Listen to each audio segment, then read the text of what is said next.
Alameda County Coliseum, it's the Seattle Seahawks versus the Oakland Raiders. Today's game is brought to you by Radio Shack, the nationwide supermarket of sound. By Hertz, where the winners rent. By McCullum Light. After all, it's simply a matter of good taste. And by Dodge. Test drive the new 1980 Dodge cars, engineered with room, styling, ride, and handling.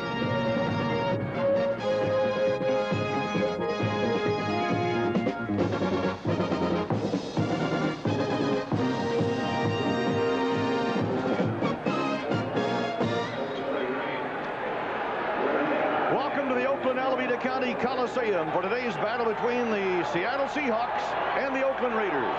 I'm Merle Harmon along with George Coons, and we're looking for an exciting game because Seattle has defeated Oakland 3 straight times. Oakland has to win in order to stay in the playoff picture, and Oakland lost the toss, kicks off, and the ball goes back into the end zone where it's down by Tony Green. So Seattle will have first possession this afternoon from the 20-yard line after the touchback as Jim Breach kicked one back into the end zone.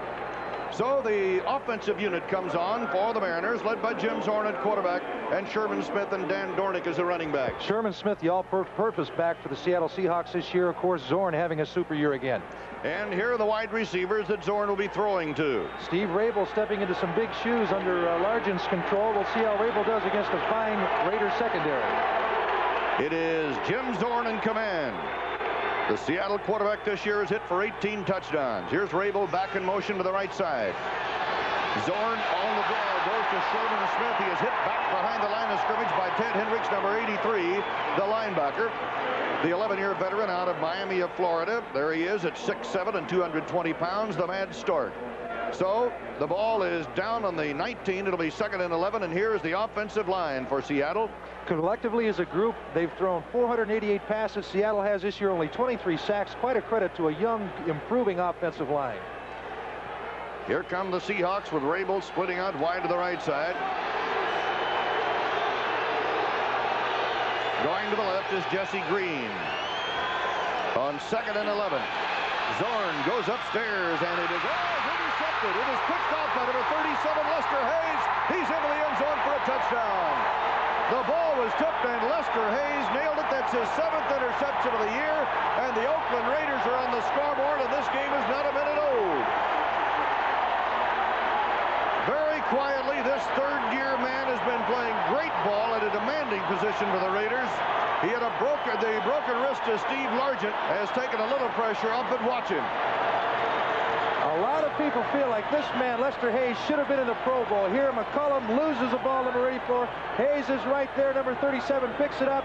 Not a whole lot of people in front of him to stop, and his 7th interception of the year. A young man who feels like he should have been in the Pro Bowl, was not selected, but he's sure with a 12th man in this crowd right here, feels that he is going to have a good day today along with the rest of the Oakland Raiders. Jim Breach in for the extra point try, and the Raiders take a lead of 7-0.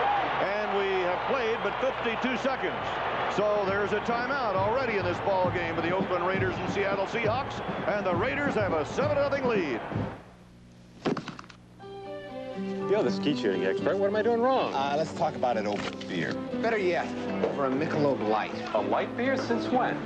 Since Michelob Light. The rich, full-bodied taste of Michelob Light. Compare it to any beer you like. This Michelob Light's one fine beer. Now, if I can only raise my scores. Hey, you want really high scores? Yeah. Go back to golf. Michelob Light. Compare the taste to any beer you like. Yeah. George, that 30-yard interception and touchdown run by Hayes has really set the Raiders on fire. It really has. You can't think of a better way to start a ball game right now with 7 interceptions. That's the most by a Raider since 1969. What a way to start the 16th game of the year when you want to win it to get in the playoffs. And Jim Breach really muscles this one back into the end zone, and Tony Green slips and falls as he was ready to bring it out. So Breach seems to be all charged now as he kicked one high and far downfield. So it will be Seattle's ball once again. I said Jim Breach, Ray Guy. Beg your pardon. Ray also does the punting. Breach kicks the extra points and the field goals. Here's the defensive line for the Raiders, a three-man front. Well, they list a three-man front, but number 62, Reggie Kinlaw, will be the fourth man when they want him, and they used that defense, the four-man line, 50 times last week. And this linebacking core can get the job done. They certainly can. Proven veterans, everyone. Rod Martin, probably the best year of the bunch. Now, Jim Zorn and the Seattle Seahawks are ready to try it again. Zorn, incomplete, intended for Sherman Smith coming out of the backfield. Smith has caught passes for 458 yards and 4 touchdowns this year and run for 731 yards and scored 10 times on the ground. So he's a super football player. He's out of Miami, Ohio, of where he was a quarterback. Here's the defensive backfield for Oakland. Well, you have just seen what a defensive backfield with these people can produce, and that's the first interception of the game, one with only 52 seconds on the clock having expired. You can see that they'll put a lot of pressure on the receivers, Sans Largent, to catch the ball that Zorn throws. Oakland goes to a four-man front with 5 defensive backs on 2nd down and 10. Slot to the left for Seattle. Zorn got up over the middle to the 34-yard line to Sam McCullum. McCullum, number 84, a 6-year veteran from Montana State, brought down by Jack Tatum, the free safety. McCullum now assumes a lot of the offensive load with the loss of Steve Largent. McCullum at 6'2", 190 pounds, scored 3 touchdowns on pass receptions this year, picking up 556 yards.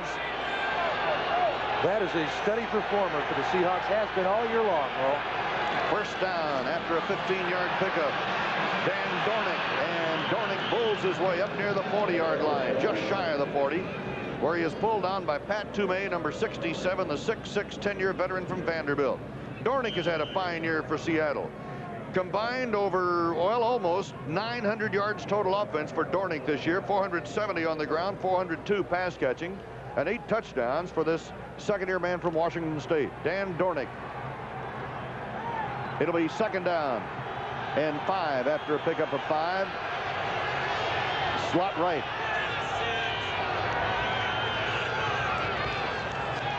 Dornick hit behind the line and wrestled to the ground, but number 73, Dave Browning, a 6'5", 245-pound down lineman out of Washington University. The Seattle Seahawks use a basic offensive set out of a brown set with a fullback behind the quarterback. They feature the fullback, and they feature him a lot. The Raiders know it. As a result, number 73, Browning, gets in there with a lot of help from his friends. Hendricks, 83 in particular, stops the play. Situations like that, the Raiders are well coached in. That is, when they use that brown set, when they use that fullback behind the quarterback, they give him the ball quite a bit. Again, Oakland overloads to the backfield on 3rd and 6, the defensive backfield with 6 men back there.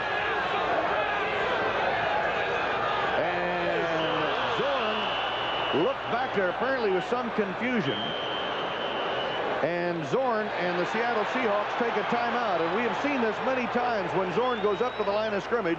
Apparently, I don't know if he has trouble reading the defense or what, but we have seen him call a timeout early in the game as he has done today. Well, I'm sure Coach Patero would rather have him call a timeout than confuse and possibly lose a play in a crucial situation. They're 7 points down now, and they can't afford a mistake. We're just into the first period with 12 minutes to go. So Coach Patero would rather have him take the timeout short term. Long term, towards the end of the half, if they get in a position where they want to score and get the ball downfield and move it in good, they're going to need those timeouts, and they'll have one less now that he's taken that one. Jim Zorn, how about this? Under the dome or indoors, 59.1, outdoors 52.2. I guess you don't have to allow for the wind indoors. Well, talking about well, 3 touchdown passes in 7 games outdoors this year, and he's had, let's see, he's been intercepted 10 times, completing 52% of his passes. Now, indoors, he's had 15 touchdown passes and 7 interceptions, and again, we say he's completed 59% of his passes indoors. He obviously likes it under the dome. I think, it's a home field advantage, and you get used to playing in a situation like that. All right, Seattle getting ready to go with a 3rd down coming up. Cincinnati beat Cleveland today by a score of 16-12. And New England knocked off Minnesota by 27-23. New England finishes the year with a 9-7 record now. Pittsburgh, a 28-0 winner over Buffalo. Pittsburgh winning the division title for the 6th straight time, and Chuck Noll getting his 100th win, and Tampa Bay wins the NFC Central on a field goal against Kansas City. 3rd down 6. 3 wide receivers, split backfield.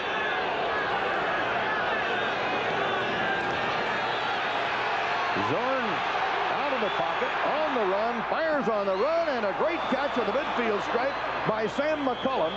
McCullum goes into Oakland territory and out of bounds, and a flag is thrown on the 44-yard line. Henry Williams, number 45, had the coverage and shoved McCullum out of bounds. We saw a flag thrown on the far sideline. I don't know if it meant anything or not. We may have a personal foul called on Oakland. Oh, it was definitely a personal foul. McCullum was out of bounds and then got hit. There was no reason for the hit as the official judged. As a result, 15 yards tacked on, taking the ball inside the 30.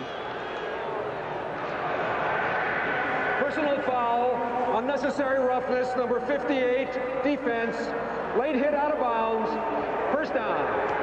Pete Johnson, the guilty party. Jerry Markbite is the referee. Gordon Wells, the umpire. Al Sabato, the head linesman. Bama Glass, the line judge. Back judge Tom Kelleher. Side judge Willie Spencer, and Ed Merrifield is the field judge. And Seattle marching, trailing 7-0, now on the Oakland 30. Play action. Zorn's got a man wide open to the 10-yard line. That's McCullum, and McCullum slips and goes down to the 9. The defensive back who had the coverage, Henry Williams, slipped and fell down, but so did Sam McCullum after he caught the ball. Otherwise, he could have waltzed into the end zone. Sam McCullum starting out the day red hot. You'll see a little fake here. There's Smith. Zorn faking him the ball. Now he'll look downfield. He'll look to his left. You'll see McCullum.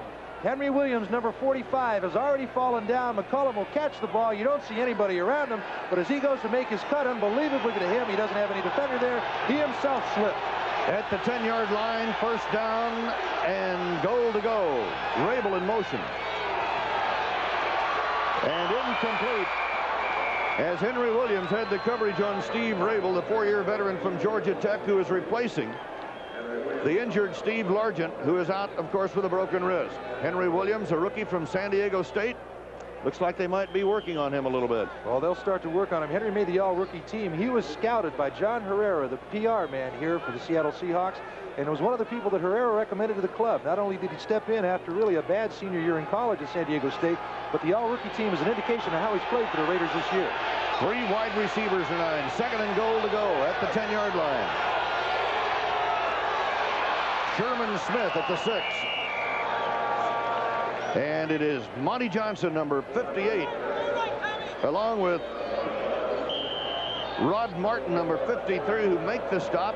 And all of a sudden, Jack Patera, who shows little emotion on the sidelines ever, has got to be feeling better about this thing after his team gave up a touchdown to this man's team, Tom Flores, the black sweater, on a pass interception, a 30-yard run with only 52 seconds gone in the ball game.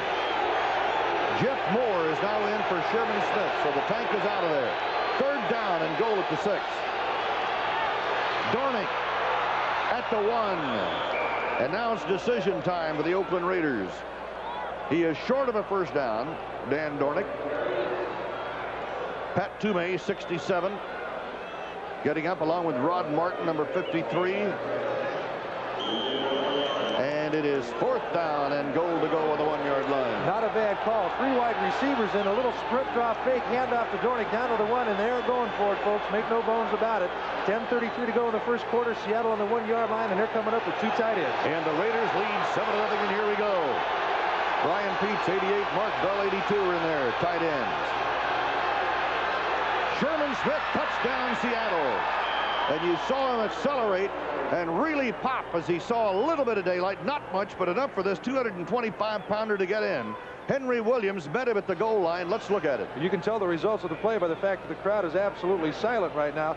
Sherman Smith, in the words of Roy Hammerman, our producer, running like a tank through 2 defenders. Villapiana right there, and Williams also can't stop him from getting in. 7-6 Oakland, but here we have a chance to tie the game up with a Seattle extra point. Sherman Smith's 11th touchdown run this year. Herrera has kicked 40 out of 43 extra points. 91 points for the year for Efren Herrera. And there's another one. We've got a tie ball game. So we have 10 minutes, 18 seconds left to play in the first quarter here in Oakland. And we've had an explosive start with Seattle and Oakland tied at 7. Don't go away from this exciting action. The Mitsubishi Bridge from Japan to Dodge. The #1 gasoline mileage car in America is here, the Dodge Colt hatchback. From a passenger car line, which is in total the most technologically advanced fleet in Japan. Colt is engineered with front-wheel drive and the advanced MCA jet engine. Take the Mitsubishi Bridge to your Dodge dealer.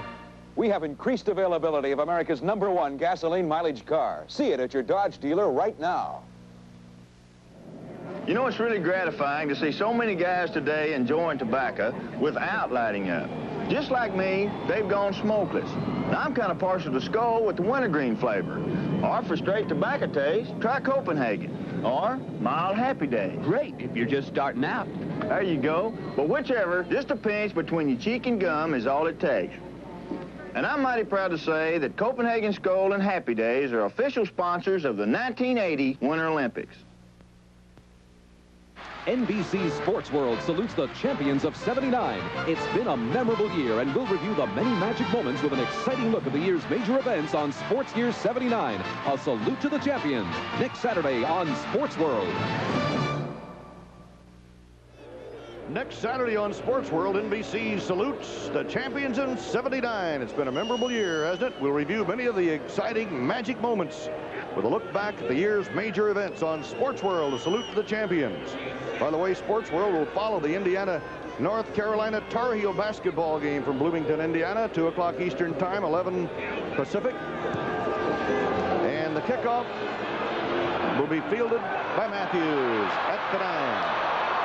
Exciting return man from Wisconsin. The rookie brings the ball back to the 25 and is brought down by Keith Simpson. A 16-yard return by Ira Matthews, who bolted for more than 100 yards in one game on a return this year for Oakland. So now the Raiders have their offensive unit on the field as Ken Stabler brings his men aboard. That last drive, 80 yards, 10 plays, and of course Sherman Smith, the final 1 yard. So Seattle did not panic after getting up that early touchdown. The Seahawks just put on a methodical march and tied it up. Here's Stabler. Going to the air on first down. He wants it all. And Branch is out there, but it's overthrown. Cliff Branch, the speedster. We've got a flag drop back there, but Cliff Branch can really burn you. He's caught a 66-yard touchdown pass this year and scored 6 touchdowns on pass receptions for Mr. Stabler. Cliff Branch, again, last week his 50th TD reception. Quite an athlete for the Raiders, 9.5 speed. He was knocked a little bit in the press by Stabler earlier in the preseason. That's since forgotten. Last week after his 50th TD catch, they hugged at midfield, just about congratulated one another. There's peace back in the family, and let's hear the officials call. Holding, number 88, offense, first down.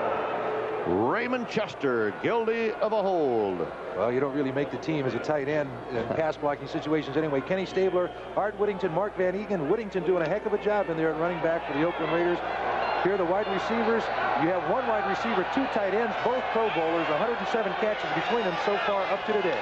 Branch on a wide split to the right as Van Eegen carries right through the middle. And Mark is brought down by Terry Beeson, the middle linebacker, who got him down around the ankles. Van Eegen has had another good year, and why not? This kind of line is up front. 2 guys, Art Shell, Gene Upshaw, conspicuous by their absence from the Pro Bowl, both having fairly good years.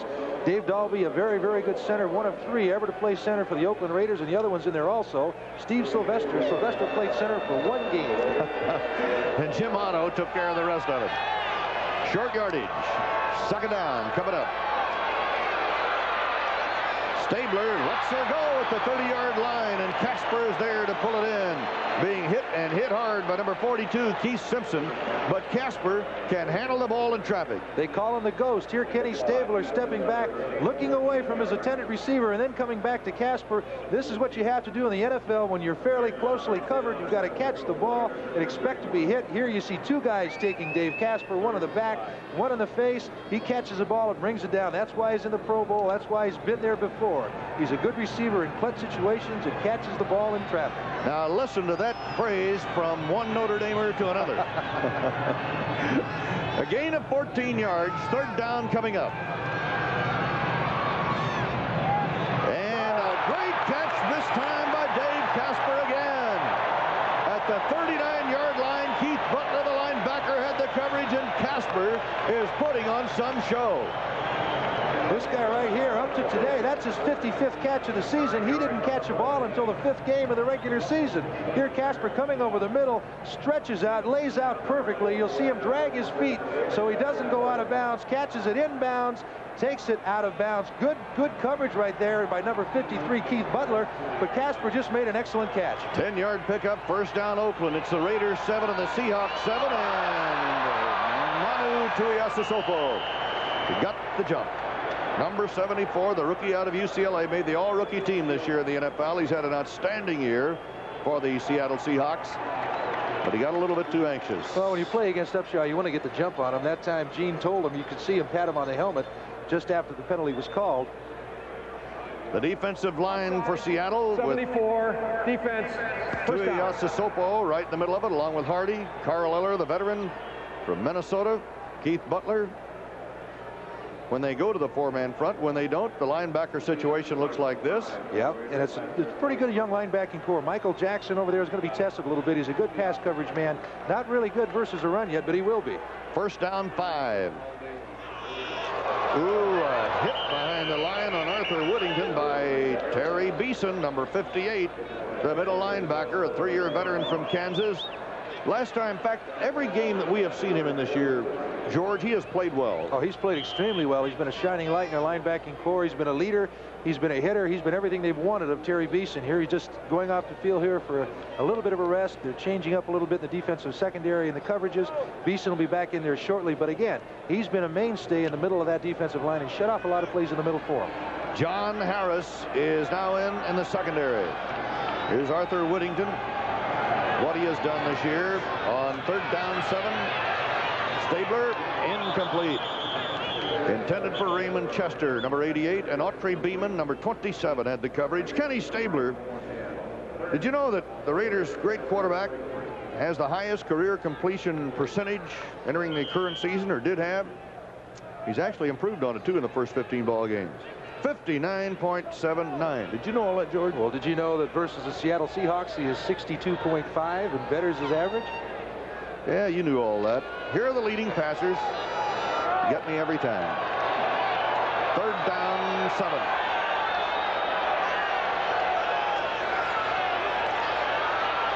Stabler with time in the pocket. Too much time, but it's incomplete. And the ball picked off. The ball stayed in the air. Keith Simpson has it. Simpson down the sideline into Oakland territory and dropped to the 32. Cliff Branch was the intended receiver. And that ball just stayed up in the air as Butler put the hit on. And we'll see it happen. Keith Simpson, they moved Autry Beeman, number 27, to free safety because they wanted a good athlete in the defensive secondary. Here, the ball on target hits the receiver, the second tip ball, second interception. Here it hits Branch right off his shoulder. Simpson right there to take it. They practice a tip drill all the time. Moves it upfield for good yardage behind blocking. Number 55, Jackson, trying to help him out. All the people getting over. This is Smith with the ball. And back to the live action as Smith is knocked out of bounds by Phil Villapiano, number 41, the middle linebacker. As the Seattle Seahawks, with Sherman Smith scoring a touchdown to tie the game, are back deep in Oakland territory again. Now at the 29-yard line as Smith picks up 4 yards. It'll be second down and 6. So Sherman Smith has been a solid performer for Seattle. I really like this guy, George. Oh, he has a chance today to best the season single high. I think 805 yards by a running back for the Seahawks. He's likely to do it the way he's been performing this year. This game should be just another step in the way to breaking that record. Second down. See that little knee kick by Jim Zorn. Sherman Smith doesn't get the first down. Number 62, Reggie Kinlaw. And number 74, Dave Pear in there to make the tackle for the Oakland Raiders. It'll be third down 4 coming up.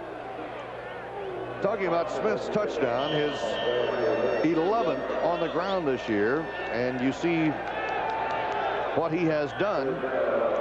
But Jack Patera's crew, I'll tell you, You know, with this Oakland crowd being a partisan crowd and so much on the line for the Raiders, Tom Flores, of course, when he saw that pass interception and a touchdown before a minute was gone, he had to be on top of the world. But yet Seattle came right back, and they're right back again. Great catch by Sherman Smith at the 10. He is out of bounds inside the 10 at about the 7-yard line. Lester Hayes finally got him out of bounds. Ted Hendricks was right there with him. I think Ted slowed up because he didn't think Smith could get the ball, but he did. He turned it upfield and took it down inside the 10.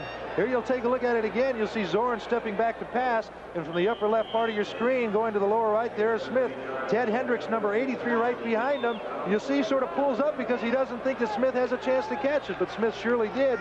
Sam McCullum, 84, trying to block for him, but he's forced out of bounds at the 7-yard line. Great catch by Smith. Gain of 20, first down, goal to go. Slot left Seattle.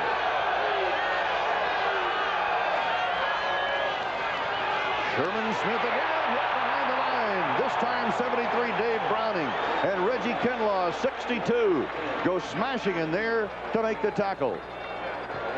Reggie Kinlaw, who plays in the 4-man line. He's a rookie out of Oklahoma. Number 12 draft choice this past season. Mark Bell is out. Jesse Green comes in for Seattle.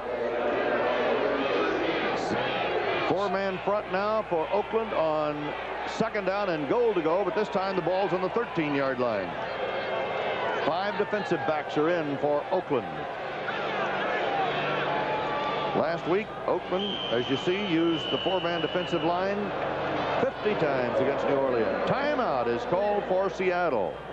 And once again, the Seahawks are burning up timeouts early in the ball game as Jim Zorn goes to the sideline to talk to the coaching staff. We have 6 minutes and 5 seconds left to play in the first quarter with the game locked up 7-7.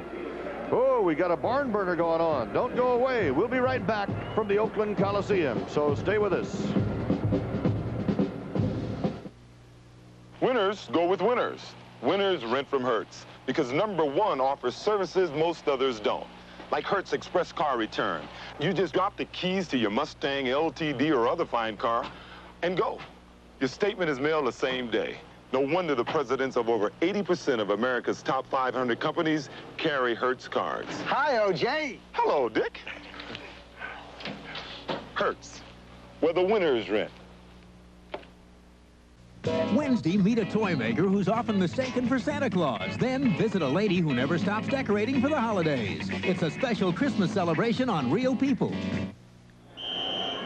Jack Patera and the Seattle Seahawks are down to the 13-yard line of the Raiders with a second down and goal to go. Game tied at 7, 6:05 to go in the first quarter, and here come the Seahawks.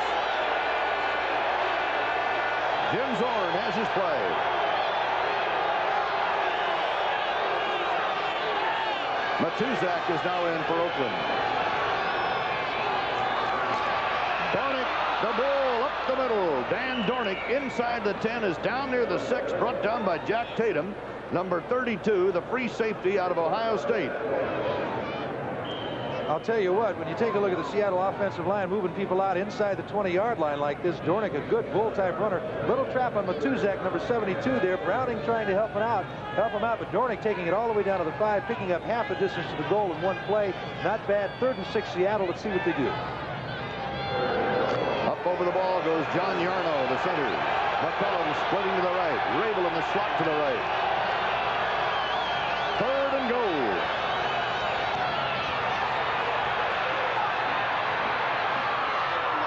Incomplete for McCullum. Sam McCullum covered by Lester Hayes. Zorn had to go high to the back of the end zone to stay away from an interception, hoping that McCullum could get up there and pull it down, but he couldn't. Good coverage by the Oakland defensive secondary. Good play call by Seattle, giving Zorn the run-pass option. Not a whole lot of territory to work with in the end zone, so the receivers couldn't really break open that quickly. Zorn had to throw the ball. It was still catchable. Didn't do it. 4th and 6. Seattle going for the 3. Apparently, we've got to add, Merle. Always apparently with Seattle. Efren Herrera has made 71% of his field goals this year, 17 out of 21. He is going from the 19, making it a 29-yard effort, and the boot is on the way, and Seattle is into the lead. He is 7 out of 8 now from that range. So Herrera puts Seattle on top. It's 10-7 Seahawks. We'll be back right after this message. We got a Dodge van. And $300. Only Chrysler gives you a $300 check. Not GM, not Ford. Yeah. Country Yeah. saying yes to Dodge. I got a Dodge Mirada and $300. Get a car or truck, get a check direct from Chrysler.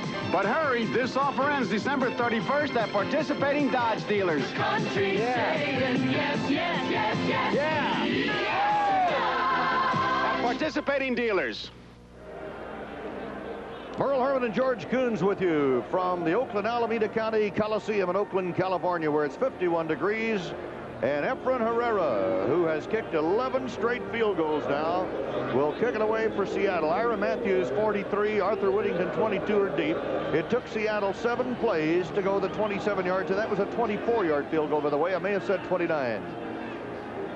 So the Seahawks, who have beaten Oakland 3 straight times, are trying to make it 4 straight. Ira Matthews at about the 7.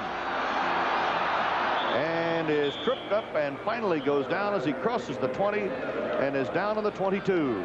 A return of 16 yards. Cornell Webster, number 38, made the tackle. Kenny Stabler brings the offense on. Stabler has had a fine year.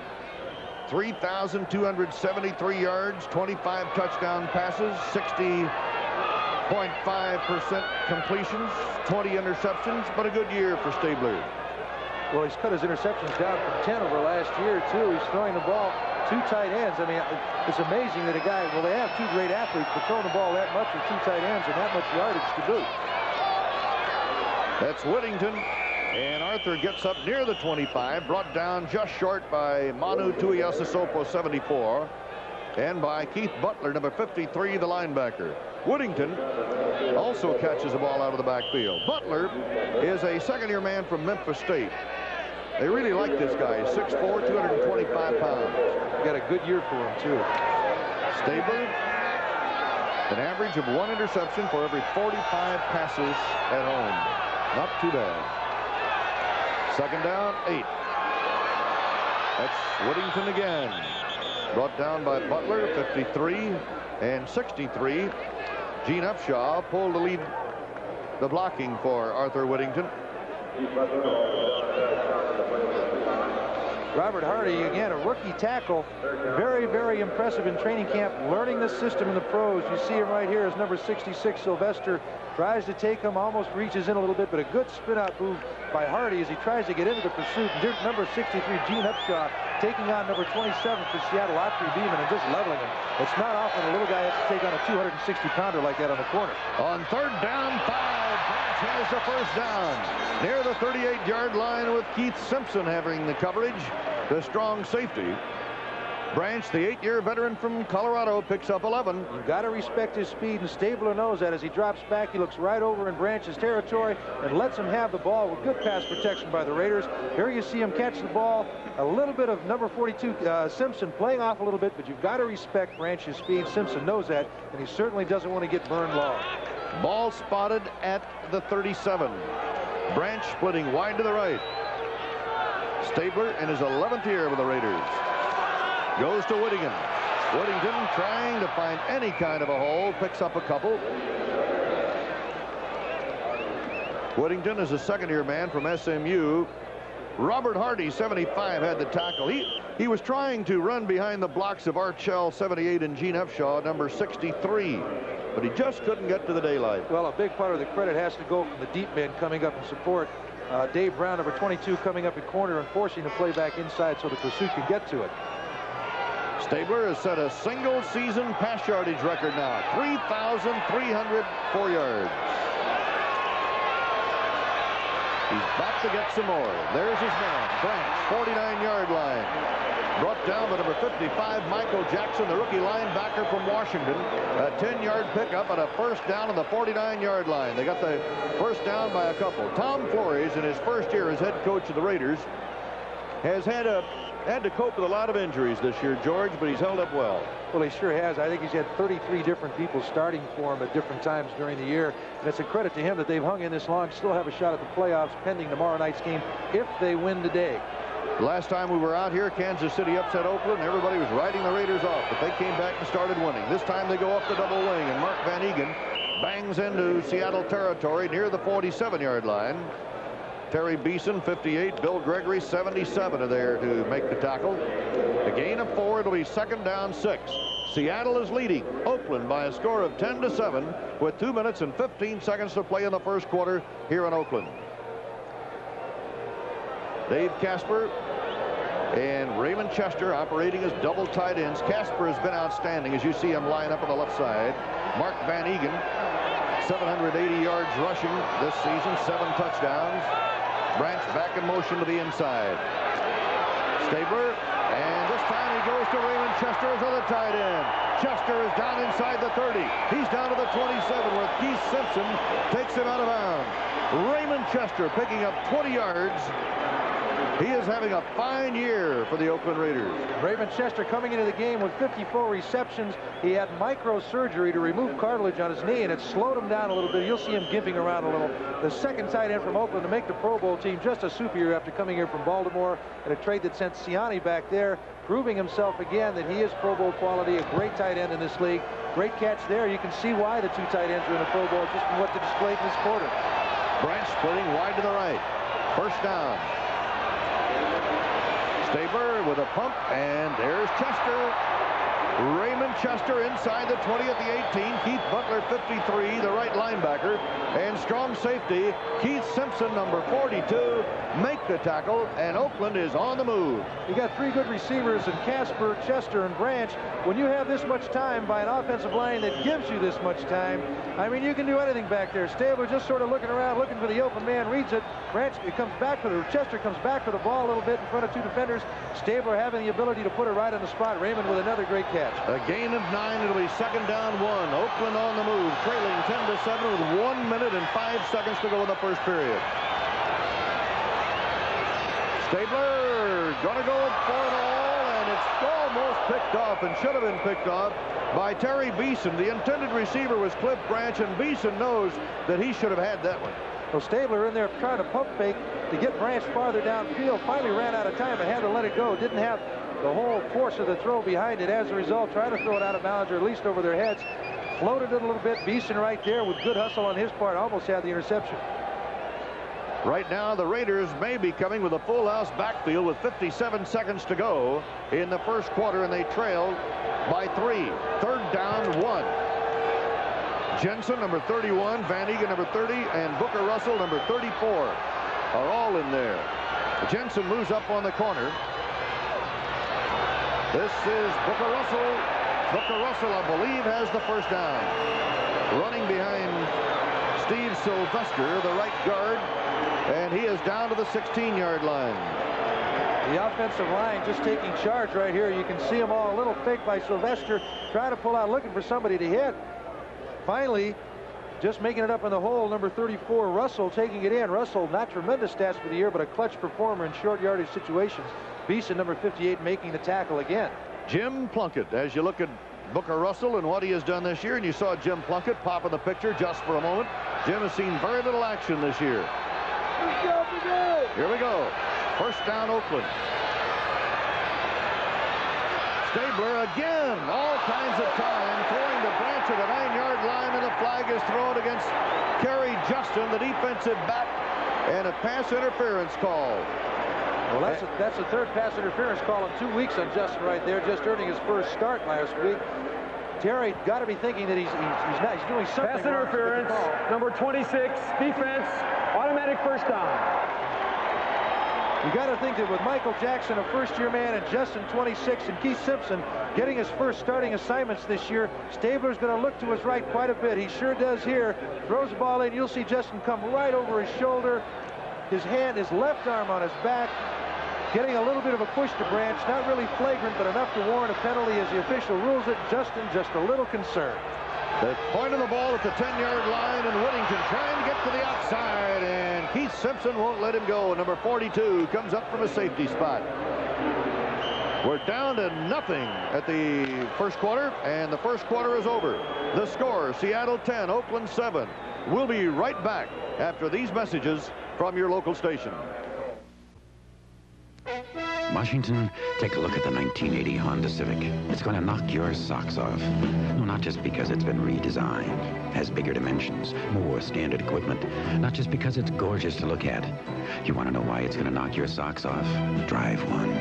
Just drive one. You'll understand. Just drive a 1980 Honda Civic today. It'll knock your socks off. See your nearest Northwest Honda dealer. I'm Cliff Lenz. Join us tomorrow for Seattle Today. At the end of the first quarter, Seattle, coming from behind, being stung early with a pass interception and a touchdown run by Lester Hayes, came back to score 10 points on a Sherman Smith touchdown run and an Efren Herrera field goal to lead 10-7. Now Kenny Stabler has marched the Oakland Raiders down to the 12-yard line where it is second down and goal to go. I believe it is goal to go because when the play started, it looked like the tip of the ball was right on the 10-yard line, right on the edge of it. Stabler again with some time. Too much time. And this pass intended for Raymond Chester is broken up by John Harris, number 44, the second-year man from Arizona State. You know, you got to give the offensive line of the Raiders credit. Seattle not getting a good pass rush because the Raiders' offensive line is doing a great job. They get inside. They put two tight ends on one side right there, ran them down on the pattern. You saw Chester even limping as he was running the pattern. As a result, they're not getting downfield in a hurry, and the Raiders' offensive line is just dominating the Seattle defensive line at this moment. Seattle's going to have to do something to get a little better pass rush to put more pressure on Stabler. In the first period, Seattle had 91 yards offense and Oakland 83. Here's Stabler, 3rd and 12.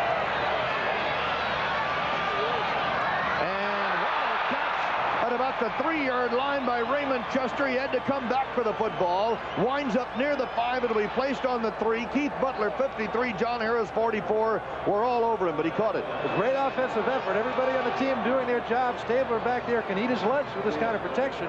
Throws the ball down. Chester coming back for it. Actually leaps back out away from the goal line. Past the defender and brings the ball down in front of 53 Butler. Great effort on his part. Good coverage. Just a better effort by Chester. Now Jim Breach with Dave Hum holding will kick from the 10, making it a 20-yard effort right up the middle of the field, a little bit to the left. And Breach has scored 89 points this year, 17 out of 25. A chip shot for him to tie the game. And he does it. So Jim Breach ties it up at 10 with 14 minutes and 3 seconds left to play in the half. It's Seattle 10, Oakland 10.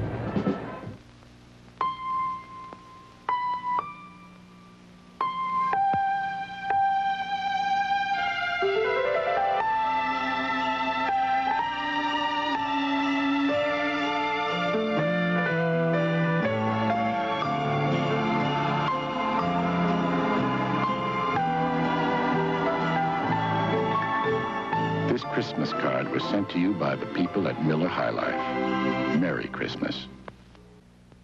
Wednesday, Chevy trims the tree with host Candace Bergen. A Christmas visit from the Land Shark, Emily Latella, and more on the best of Saturday Night Live. No problem. The Raiders and the Seahawks are even now at 10 as Ray Guy will be kicking off for the Oakland Raiders. Guy pops it downfield to the 13-yard line where it's taken by Jeff Moore.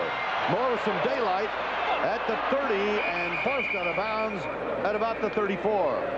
Nice return by Jeff Moore.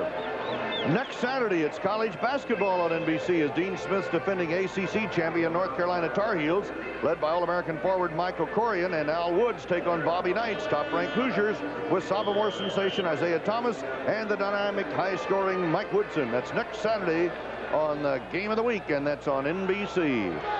And guess who's going to be there to see that one and produce it and direct it? It will not be the lady you just saw shaking her pom-poms, that's for sure. No, but Harry Coyle will be directing and Roy Hammerman will be producing, and they're showing you these excellent pictures right here today.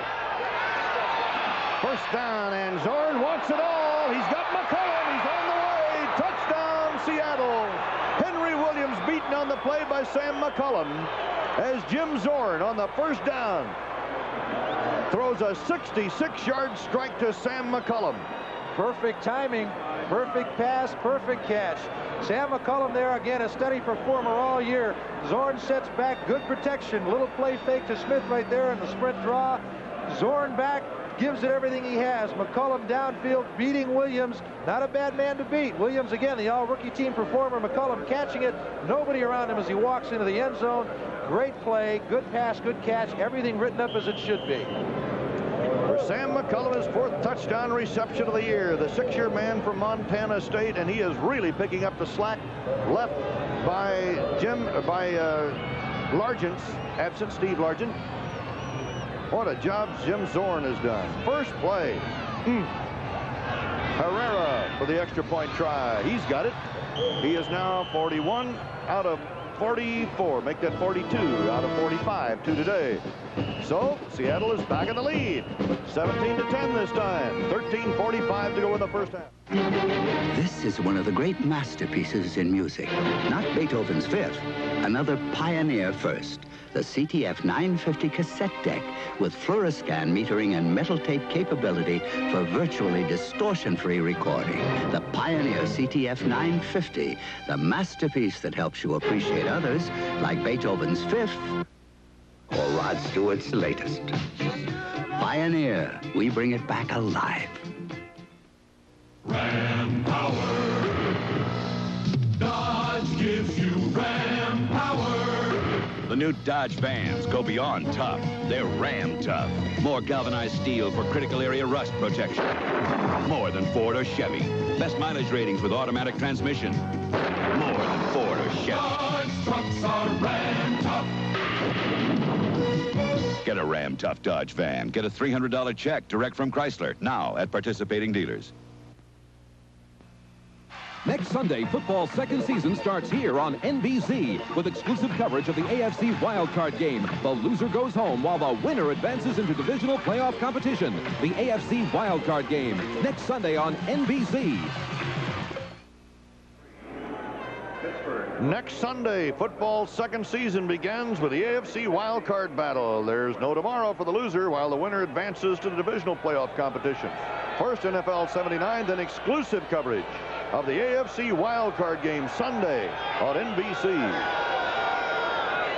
Herrera will kick it off. Ira Matthews is deep, but it's going to go to Matthews at the 4, at the 20, 25, almost broken to the outside, is pulled down near the 32-yard line. Jesse Green, number 86, yanked him down from behind after a 28-yard return. Ira Matthews, number 2 in the AFC in kickoff returns with a 25.6-yard average. His teammate Larry Brunson, first in the AFC in kickoff return average. With a big day today, Matthews can become the number 1 kickoff return man in the AFC. Here, another good return against Seattle right there. There's his average having a super year. But Matthews is personal foul. Clipping number 62 on the run back. First down. Matthews loses that big return on Reggie Kinlaw's clipping penalty. So the Oakland Raiders will start from their own 10-yard line. Let's see if Stabler does what Zorn did a moment ago. Go to the air right away. Nope. Running play. Van Egan for a couple. Robert Hardy, 75, and Tuiasosopo, number 74, stopped the play. Bill Cook is now in there, number 67. Michael Jackson, 55, the rookie linebacker from the University of Washington, took that job away, the left linebacker job away from Sammy Green. So he's really come along, Michael Jackson. Second down, 7, as make it second down 8. You know, keeping Oakland deep in their own territory can give them, again, good field position. So let's see what the defense can do against Oakland now. And Whittington doesn't get much, if anything. 53, Keith Butler, the linebacker, is there to stop him. It'll be 3rd down and now 7. Keith Butler, along with Terry Beeson, 58, Michael Jackson, 55, give Seattle some fine linebackers. Beeson goes out. Harris comes in this passing situation. So 5 defensive backs are down on the field for Seattle. Harris, Brown, Justin, Simpson, and Autry Beeman. Finally, he dumps it off to Van Egan. And Mark crosses the 20, and I believe he's got the 1st down. Ken Stabler was about to go under when he got it away to Van Egan.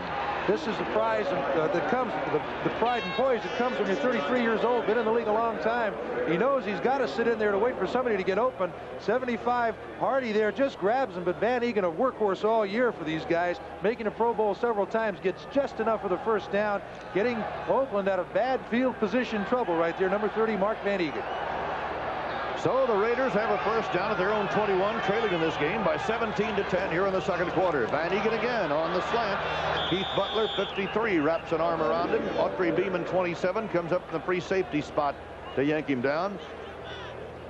Looking at other scores now around the country in the NFC today, the Chicago Bears are walloping the St. Louis Cardinals 35-6, but it won't help because Tampa Bay won today 3-0 to take the NFC Central Division.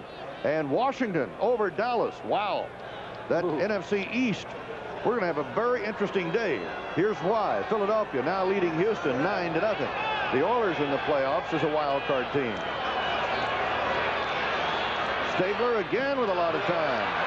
And again to Van Egan coming out of the backfield. He's up across the 30. He's going to be close to a 1st down. Terry Beeson, 58. Keith Butler, 53. The linebackers make the stop. Van Egan is out of Colgate. Has caught passes for 414 yards this year going into the game today and 780 yards on the ground, which puts him well over the 1,000-yard mark in total offense. Well, Van Egan's going to catch the ball quite a bit more today. The Seattle secondary giving off a little bit, respecting Branch's speed, number 31, but also 21, but also the height of Casper and Chester. They've got to lay off a little bit to try to get a chance at those balls. As a result, Stabler's just dumping the ball off to Van Egan in the flat and picking up 5-6 yards a shot.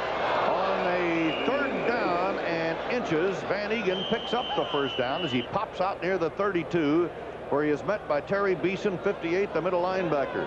So Van Egan indeed is a workhorse. He went on a strength program here a few years ago. He's one of the strongest guys on this field.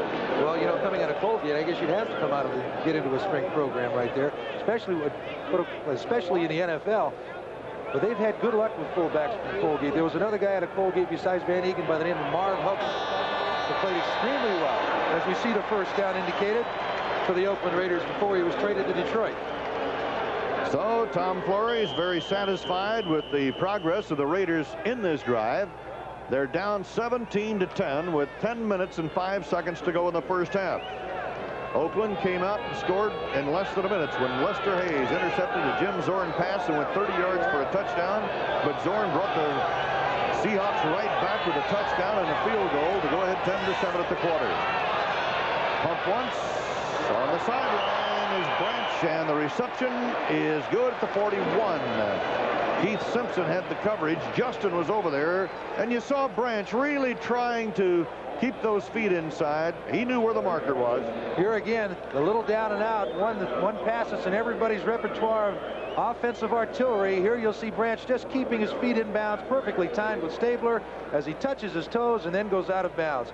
Defensive secondary has got to respect his speed, therefore they're giving him a little bit of a cushion. That little down and out will be there. If they ever do decide to come up on Branch and press him for that, he's always capable of down, out, and up, as the Seattle fans know well.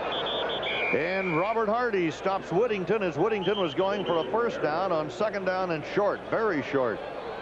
But Whittington picks it up, and the Raiders keep the march moving with 9 minutes and 40 seconds to go in the 1st half. Whittington was hurt earlier this year, and Derek Jensen had to carry a lot of the load in the running back department. But now Whittington's back, and he's their best outside threat. He is their best outside threat, and here we have another look at Cliff Branch. That was his 51st career reception, 51st career reception, now 2nd all-time Raiders receivers. Quite a career for this guy, doing a super job this year. The only wide receiver on the field right now. He splits to the right and Stabler with a pump, and he throws to Dave Casper. Casper down around the ankles, yanks it out of the air before the ball hits the ground, and Dave Brown has the coverage. I'll tell you, the two tight ends, Casper and Chester of the Raiders, have made some fantastic catches this afternoon. Well, you can really see why they're both Pro Bowl quality. Again, Stabler right here looking to his tight ends. Casper out there. Number 22, Brown, right behind him, but Casper makes a super effort and comes up before Brown really touches him. So the official rules that he's not down yet. Brown putting a little hand on him, thinking that he had downed him, and he really had. Casper getting the first down because of it. Exactly. He got the extra yard or so. First down on the Seahawk 48. The draw to Whittington. Good call. Whittington bangs down inside the 40 to the 37, where Michael Jackson, 55, the linebacker, has to bring him down, and they're going to look at the sticks again on this one. He got about 10 on it. So Ken Stabler starting to mix it up now, calling Whittington on the draw. And we'll have a look. Nice crowd today. Another sellout crowd here in Oakland. And that's something that happens every time the Raiders play at home. No seats available this afternoon. A perfect day for football as Whittington picks up the first down with a 10-yard gain. Not a cloud in the sky. It's gorgeous out here in the Bay Area. Booker Russell comes in. Mark Van Egan goes out now in the backfield as Arthur Whittington. 5 rushes, 15 yards in this one. Russell is 34, and this is Russell. And Russell is pulled down by Terry Beeson, the middle linebacker, 58, as he goes inside the 35, down about the 34, and it will be a second down coming up in 6 after a 4-yard pickup. Well, you can tell that they're really running a lot right in the middle as we look at Al Davis, the managing owner, and you see that big Super Bowl ring right there in his hand as he bites his nails. He's biting his nails because he'd sure like to get another one of those things. As he looks on, he really didn't give up hope in his ball club after the loss to Kansas City when they were 6-6, but he had some doubts. The Raiders have come back and really helped change his doubts to smiles. Stabler going for a ball this time, and for once Raymond Chester couldn't hold it. Keith Simpson and Autry Beeman, the safety men, were just about split with that pass. Stabler, great end zone shot here. As Stabler looks downfield, you'll see Chester trying to stretch out a little bit.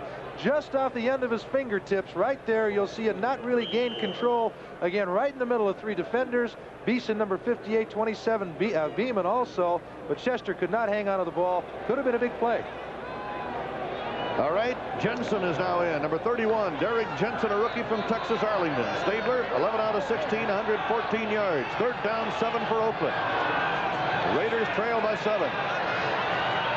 Stabler gets it away into the traffic. 3 men in the area against number 87, Dave Casper. John Harris, 44. Dave Brown, 22. And I believe Autry Beeman was also over there.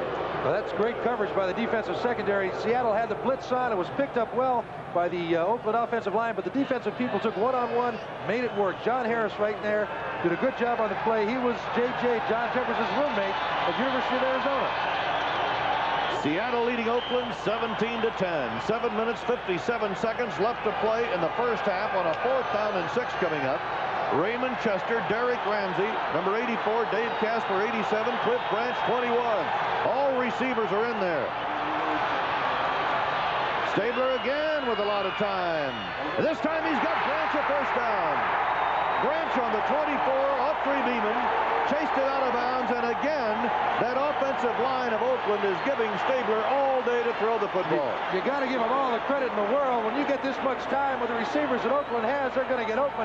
That's just a lot of pressure on the Seattle defensive secondary, and Seattle knows it. Here you see all that time. Finally, Branch, 21, beating his man, getting out of bounds. Another first down for the Raiders as they march farther downfield. The ball is on the 24 as the snake is on now in this drive, and he is really on, but we have a Seattle Seahawk injured on the play, on the last play.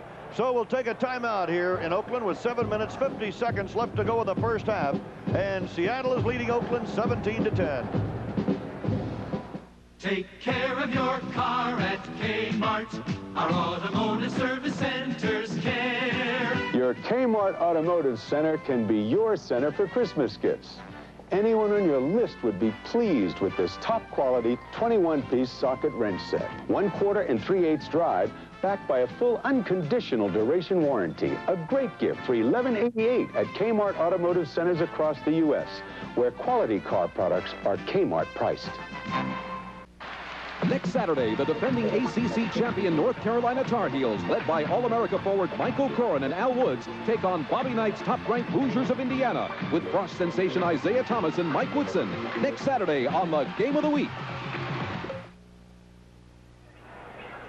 And after that big basketball game on NBC next week, well, we're going to salute the champions. Sports Year 79 on Sports World. That's next Saturday. We pause briefly for station identification. This is the NBC Television Network. This is KING-TV, Seattle. The Seattle Seahawks have an injured man down, and that is Michael Jackson, the linebacker. Sammy Green will replace him. Seattle went down 7-0 in 52 seconds when Lester Hayes intercepted a Jim Zorn pass to start the ball game and went 30 yards for a touchdown. Then Sherman Smith kept an 80-yard drive, scoring from the 1 for Seattle to tie the game. Then Efren Herrera came back with his 11th straight field goal to put Seattle ahead 10-7 at the quarter. Jim Breach kicked a 20-yard field goal to tie it up for Oakland. And then Jim Zorn hit McCullum on a 65-yard bomb on the next play to put Seattle back in front. And Ken Stabler, who has hit 12 out of 18 for 124 yards, brings the Raiders up 1st and 10. Whittington trying to get to the 20, gets to the 21. Simpson 42, Beeson 58 are on the tackle. Arthur Whittington has been a bit of a workhorse this afternoon. The cool, collected Tom Flores, a one-time Oakland Raider quarterback, and Jack Patera, former NFL star, look at each other across the sidelines. Jack Patera confident that his defense can stop Kenny Stabler. Stabler has really moved around with his receivers. Branch 4 for 39 yards, Casper 3 for 34, Chester 3 for 38, Van Egan 2 for 14. What? The Snake's going to bootleg it. He's got an open field, but he gets out of bounds inside the 10. He was wide open. The Snake just doesn't move that fast anymore. If he'd had a little more speed, he would have been in there. But he gets 13 yards and a first down. Stabler back here as he looks downfield. Safety blitz. Seattle throwing everybody at him. Here he decides to impersonate Zorn as he rolls out. Not anybody in the area. Finally, number 27, Beeman, will chase him out of bounds. Stabler at 33 realizes his body can't stand a whole lot of abuse. Runs out of bounds, but a great play on his part. Kenny Stabler's rushing average is now 13 yards per carry. That was his first this year. 1st and goal, Oakland. This time it's Booker Russell.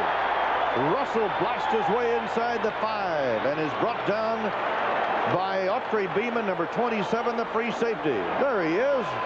Well, I'll tell you, he's got the best rushing average on this Oakland club this year now. I'm sure that's an average he'd rather do without right now, too. 2nd down, goal to go at the 3. Seattle on top by a score of 17-10. 6 minutes, 23 seconds to play in the first half here in Oakland. The Raiders are still in it. They'll have to wait to find out the results of the Denver-San Diego game tomorrow night, but the Raiders are still in the race. Whittington. He is in there. Arthur Whittington scores. Beeson met him at the goal line, but Whittington went up over the top to score his 2nd touchdown of the year. Now, how many times have you seen it in goal line situations? The Raiders running over their left side. Number 63, Upshaw, pulling for a short type trap, looking for somebody to hit. Beeson does not disappoint him. As Upshaw steps up in the hole, so does Whittington. And everybody goes over the goal line with a little help from number 63, Upshaw. There's the man that scored, Whittington, number 22, on some fine blocking on the left side of the Oakland offensive line. Dave Hum will hold it. Jim Breach, a rookie out of California, 2nd-year man out of California. And he ties the game. So we have 6 minutes and 7 seconds left to play in the first half. And how about this one? All tied up at 17. More exciting action coming right up. Mustang, Firebird, Datsun ZX, TR7, Celica, and Dodge 024 start out together. But all sport coupes are not engineered equal. More aerodynamic styling moves Dodge 024 out ahead. And 024's automatic transmission mileage ratings are higher than the others. Some don't have 024's precise rack and pinion steering or four-wheel independent suspension. And none have 024's front-wheel drive. We're building 024s day and night so you can take delivery of these great mileage cars right now at your Dodge dealer. Well, the Raiders have had the football most of the time, but the Seahawks are right in there even with them at 17. We're all tied up. 6:07 to go in the first half. Merle Harmon and George Coons with you in Oakland, hoping you're enjoying a wild one. Ray Guy will kick off for Oakland. Out of Southern Mississippi in his 7th year. Back deep, Tony Green, Jeff Moore. And at the 8, the ball is finally covered by Jeff Moore. Ball is kind of rolling around, and I believe it'll be placed on the 9-yard line. So Jim Zorn brings his offensive unit on the field. Jim really put some excitement in the game in a hurry. The last time he was on there with a 65-yard bomb to McCullum right after Oakland had scored. Tonight, take a tour through the magical world of special effects on Disney's Wonderful World. Then it's the holiday event of the season. Billy D. Williams and Maria Schell star in the world premiere of Christmas Lilies of the Field, followed by a spotlight on the shocking safety records of commuter airlines on primetime Sunday. Tonight on NBC. At the 9, the Seahawks. Zorn will go upstairs in a hurry. Incomplete. Intended for Steve Rabel, number 83. A little bit underthrown. Mike Davis, 36, a strong safety, had the coverage. It'll be 2nd down and 10. Mike Davis, a second-year man out of Colorado, number 36. You know, in a situation like this on the 8-yard line, coming up 2nd and 10, every player on both teams knows how crucial it is to get it out, get the ball outside that 20-yard line because of field position for the opposing offense. Here, as we look at Zorn, his completions and attempts having a good day, you want to say that these guys have got to move the ball. Seattle's got to get it out of there. They're going to be in trouble defensively. 5 defensive backs are on the field. And movement up on the Seattle line. Sherman Smith carrying right through that hole. Goes out across the 15. Moves near the 17. And number 74, Dave Pear, Monty Johnson, 58, nose tackle and inside linebacker, stopped the play. It'll be 3rd down and 3 coming up for the Seattle Seahawks. Michael Jackson has a bruised right shoulder, the linebacker for Seattle. It is questionable that he will return today. Big 3rd down for Seattle. Let's see what Zorn does.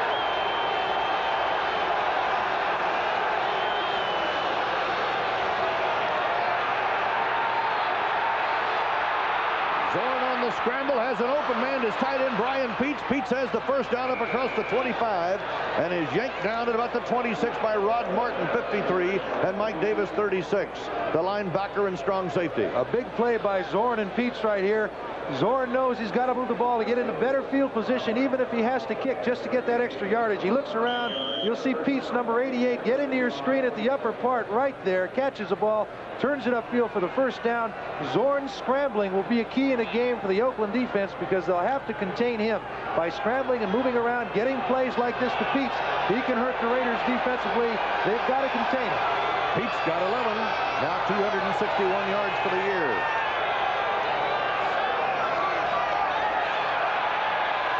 Zorn wants it all again, and he overthrows his intended receiver, Steve Rabel, the fastest guy on this Seattle ball club, and Lester Hayes was covering him step by step, but Zorn overthrew. Rabel has caught passes for 225 yards going into the game today and 1 touchdown. Jim Zorn is the only starting quarterback in the NFL who ever came into the league as a free agent, and he used to be with Dallas. Used to be with Dallas. He was with Los Angeles for a while, too, wasn't he, Merle? And then briefly. But how about Seattle? That? Found a great home in Seattle. And how? 2nd down 10 for the Seahawks. 4 minutes, 13 seconds left to play in the 1st half. The score tied at 17.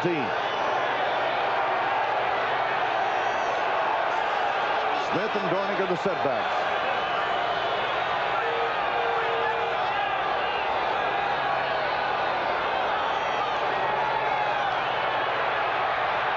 Zorn fires away, and he's got Rabel at the 40, and he's got the first down. Gain of about 13. Mike Davis, 36, and Charles Phillips, 47, the safety men, make the tackle. Gain of 14 yards. Even without Largent, the Seahawks putting on a good offensive aerial display. Good offensive line blocking this time, as you see number 63, Nick Bebop, blocking on Pat Toomey. Plenty of time for Mr. Zorn as he sets back. Little curl pattern by Rabel right there in between two defenders, getting the ball outside the 40-yard line for the Seahawks in a drive versus Oakland. Clock running, 3 minutes, 40 seconds to go in the first half. The score tied at 17. Brian Peets, 88, Steve Rabel, 83, Sam McCullum, 84. Now the receivers for Seattle. And this is Rabel in motion. Fake the run. The open man is Peets. Peets dragged down at the 40-yard line in Oakland territory by Rod Martin, the linebacker. So Martin drew Peets on the defensive coverage, and Peets yanked it in for a first down, a gain of 20. Again, a little play fake to Smith, number 47 in the middle. Zorn back, he'll spot Peets, number 88, downfield, beating his defender right there, number 53, Martin. A good linebacker he's beating. As Martin goes down, he manages to slip, but he takes Peets with him. A saving tackle. You won't see another Raider in the screen until the official whistles the ball dead. Could have been a big play if Mr. Martin hadn't stopped it. 2 minutes, 47 seconds to go in the first half. The score tied at 17. This time it's Green in motion. And a flag is thrown as the play got underway. Sam McCullum was the intended receiver, covered by Henry Williams. So we'll hold it up right here with 2:38 to go, and a holding call is indicated against Oakland. A defensive holding penalty. Jerry Markbright walks off the yardage. Holding number 45, defense, automatic first down. Henry Williams, number 45, the right cornerback for the defensive unit. Jack Patera took a look at the clock a moment ago. Decided they've got plenty of time. Everything's cool. That's Sam Atkins, you saw on the sideline with him, the third-string quarterback. Tom Flory's a little anxious right now, though. Ball on the 35-yard line, first down 10. Seattle has one timeout left. This is Smith, and Smith doesn't get too much. Phil Villapiano, 41, Ted Hendricks, 83, make the tackle. The linebackers. Again, some people may wonder why Seattle would run a basic play like that versus the Oakland defense. Basic plays of that nature has set up everything Seattle has tried to do thus far this game. In order to get the other big plays over the top, in order to get the plays that bust those runners out, they've got to run their basic offense, which they're executing right now. Apparently, Seattle is going to let the clock run down to the 2-minute mark. There's 2:07 to go. John Matuzak has come in now for the Oakland Raiders, and Jim Zorn and the Seahawks let the clock roll to 2, and we have the timeout. So with 2 minutes to go in the first half, it is Seattle 17 and Oakland 17. What can they do in 2 minutes? We'll see. This Bud's for all the people who make the sidelines a part of the show. This Bud's for you. For all you do, the king of beers is coming through.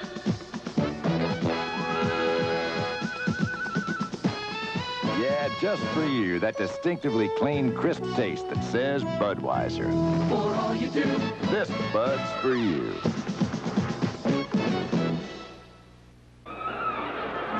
With 2 minutes to play in the first half, the Seahawks have the ball of the Oakland 33, and the game tied up at 17.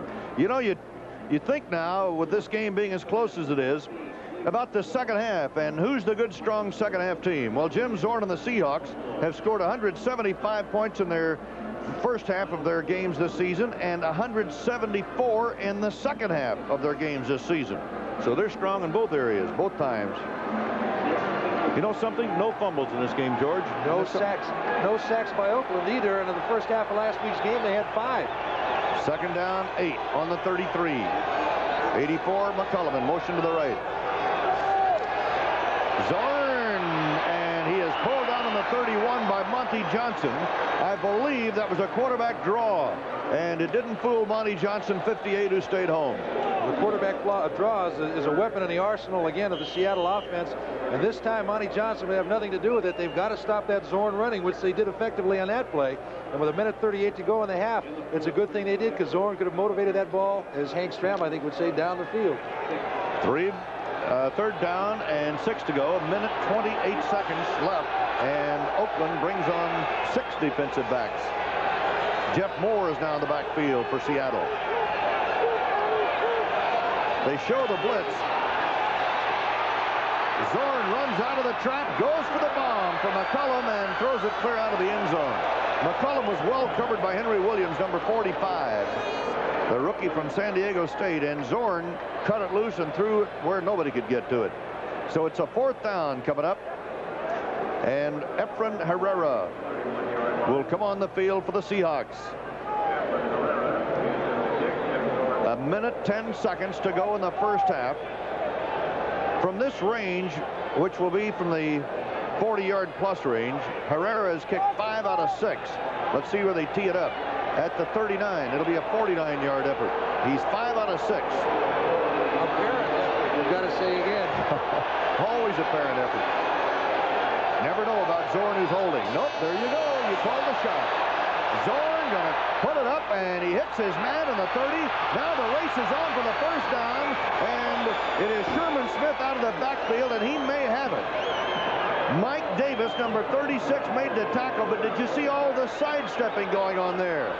With Sherman Smith short of the first down, putting the fake on Davis, and it looked like it was Sherman Smith who was the better dancer. How many times have Seattle fans seen this happen? Herrera going out for the pass, Zorn looking left and throwing to Smith. Smith has no blocking, so he's got to put this move on number 90, Willie Jones, and he does. He gets the first down with that second effort to keep the Seattle drive alive. And it was Davis who came up to make the tackle. You called it right. It was Jones, number 90, who was the victim of those moves by Sherman Smith. Now, with 19 seconds to go, Seattle at the 24. Zorn, and it is incomplete to Lester Hayes. Broke up the play. Zorn thinks there should have been a pass interference call, and the answer is no. 13 seconds left to play in the half. Well, I'll tell you what, it looked like good coverage from here, but we'll take another look at it as Zorn again sets back, doing what he does best. That's throw the ball here downfield. McCullum right there. Again, number 37 Hayes comes up with a big play over the top, very similar to the play that Seattle got called on earlier, but the officials ruling that time Hayes did not touch the offensive receiver before the ball got there. Wait till Jack Patera talks to his booster club about that one. Well, with 13 seconds left, Zorn has a 2nd down and 10. Back over the middle of this time. He's got McCullum at the 5. He drops the football. Who's got it? Oakland says we've got it. But we'll let the officials call it. Sam McCullum lost the football. We have 1 second left. 1 second showing on the clock in the first half, and the score tied at 17. And they're still trying to find the football.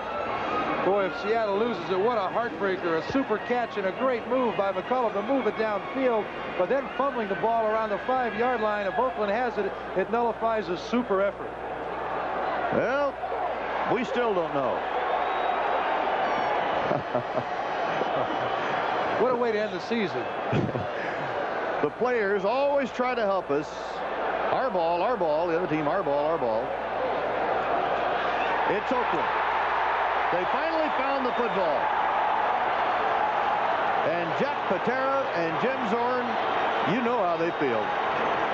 Henry Williams may have been the last man on the ball. Oh, you got to see this effort. This is just a well-executed play with a little bad luck at the end. Zorn looking right at McCullum, no doubt where he wants to go. But watch the move after he catches. He knows the defender is right on him. Tatum, number 32, but he shakes him off. The arm tackle doesn't work. McCullum takes the ball down inside the 5-yard line, but right there, Hayes, number 37, knocks it out of his hands. They're almost recovered by Coder, number 60, but apparently, as the officials ruled, Oakland recovered at the 5-yard line. A big break for the Raiders, heartbreak for the Seattle Seahawks to end the half.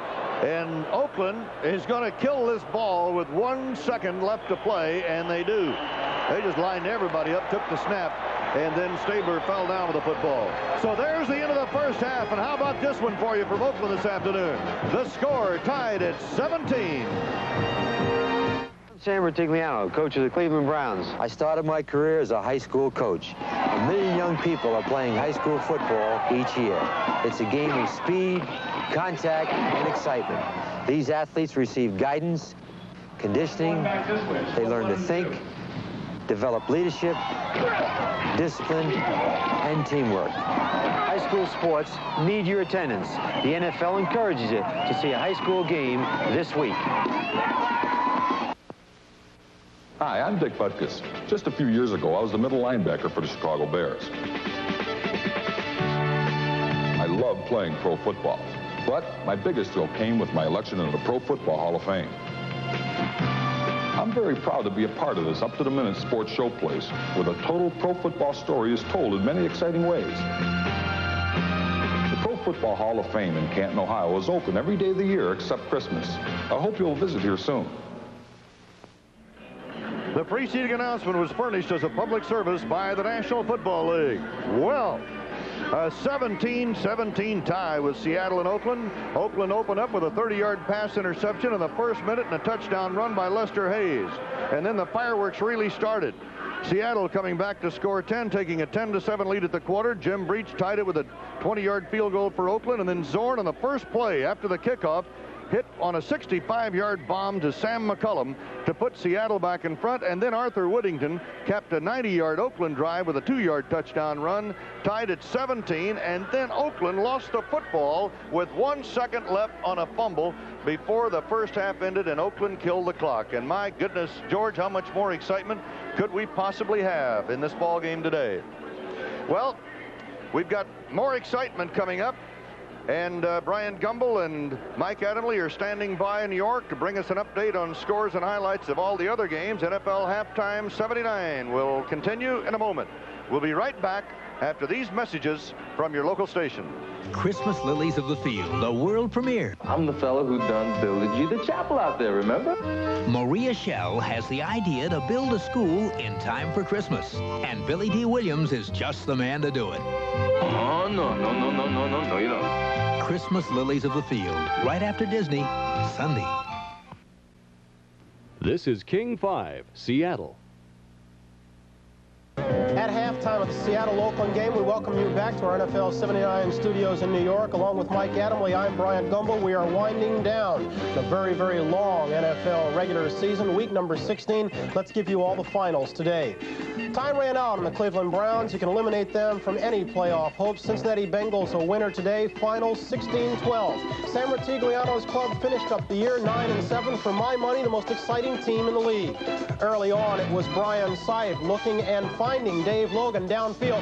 What a year for Sipe. This is touchdown pass number 28 on the season. Got the Browns on the board, but they missed the point after and made it 6-0. Jack Thompson came in for an injured Kenny Anderson, directed the Browns to their first score, a Pete Johnson score, but also missed the point after. That made it 6-6. And then Thompson looked left, ran right, found his way into the end zone. Bengals made it 13-6 with the point after. It was 16-12. As you see the final seconds in the Cleveland Browns season, Brian Sipe looking here, trying for a receiver that will try to extend the Browns season. And as Rucker goes up, the ball deflects off of his arms, and the Browns are done at 9-7. The Bengals close out their season with a mark of 4-12. Michael? Two teams who were in the playoffs last year and will not appear this year, probably the most disappointing teams in the NFL. The Minnesota Vikings and the New England Patriots hooked up this afternoon in Foxborough. The Patriots won 27-23. Steve Grogan threw for 2 touchdown passes, and we at NFL 79 say farewell to Jim Marshall. He closed out a 20-year career in the NFL. That's really something else.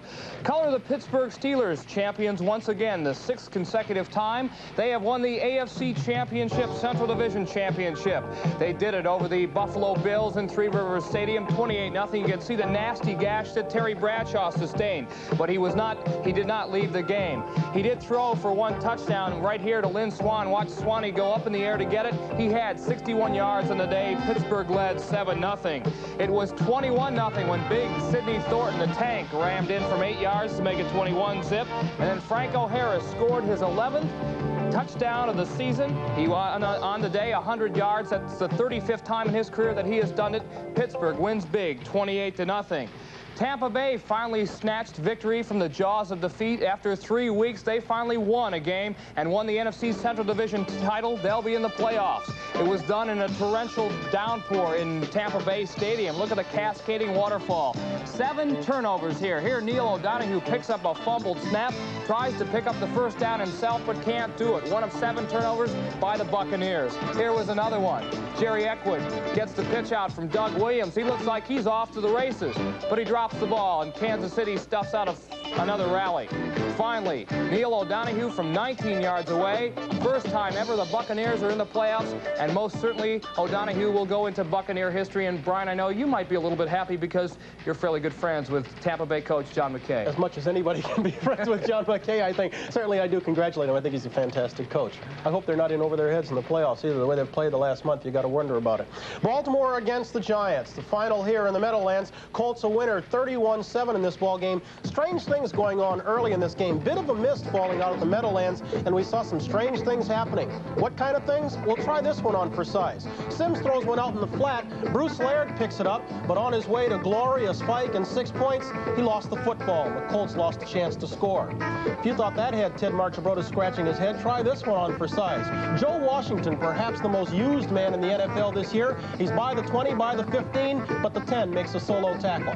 And then from the 3-yard line, Roosevelt Leaks goes in, touchdown Baltimore. They had the count up to 10-0. Then Greg Landry, who's done a superb job, I think, in replacing Burt Jones, gets a touchdown strike here to Mike Ciani. That made it 17-0. The only Giant score was this Phil Simms to Ernest Gray strike. That made it 17-7. Too little, too late, because Landry went up top, and if you don't know what pass interference is, take a picture of that one, because that's what it was. Colts got at the 1-yard line and scored. Final again, 31-7. And Atlanta beat San Francisco today. 2 other teams just playing off the string. Final 31-21. Of note in that ball game, Steve DeBerg completed 29 of 53. With those 29 completions, he completed 347 for the year, and that is a new NFL mark, breaking by 2, the record set by Fran Tarkenton just last season. Still to come tonight on NBC at 7 o'clock. It's Disney's Wonderful World, followed by Christmas, Lilies of the Field, followed by Primetime Sunday with Tom Snyder. You're caught up on the finals. For an update on the rest of the scores, let's go back to Oakland and rejoin Merle Harmon. Well, the fans here in Oakland this afternoon certainly haven't lacked for excitement as the Seattle Seahawks and the Oakland Raiders are deadlocked at 17 at the half. And it didn't take long for the excitement to start either, with Lester Hayes going 30 yards with a touchdown run on a pass interception. And George, were you looking for any kind of a blowout there? Well, not really. Seattle's had a habit of coming back at times when you really think they won't. It's hard to start a game with 52 seconds gone and you realize you're 7 points behind right off the bat. Okay, well, we have some other ball games other than those that you saw reports on a moment ago. Chicago defeated St. Louis 42-6.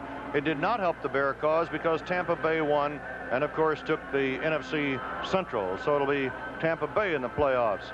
Well, Dallas trying to come back against Washington. The Redskins are leading 17-14 at the half after Washington led at one time, I believe, 17-0. So the Redskins are keeping the heat on. Philadelphia putting the heat on Houston, 12-7. Houston will be a wild card team, although Pittsburgh did win today. And Pittsburgh has won the AFC Central. New Orleans is leading Los Angeles 14-7. Of course, the Rams are already into the playoff picture, so there's no pressure there.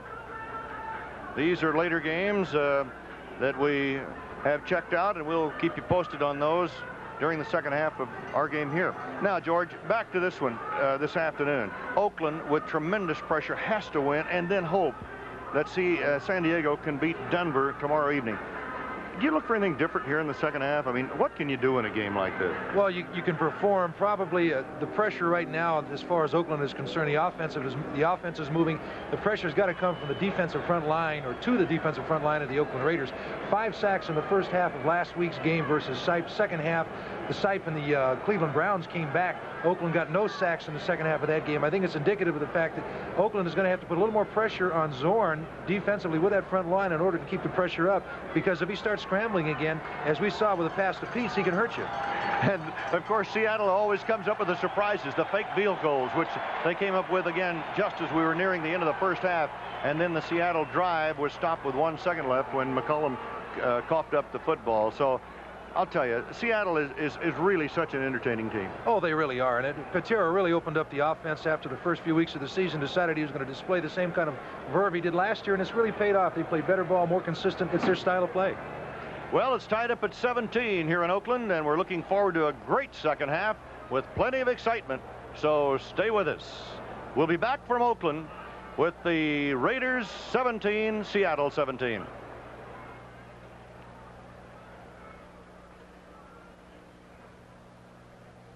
I screwed that up.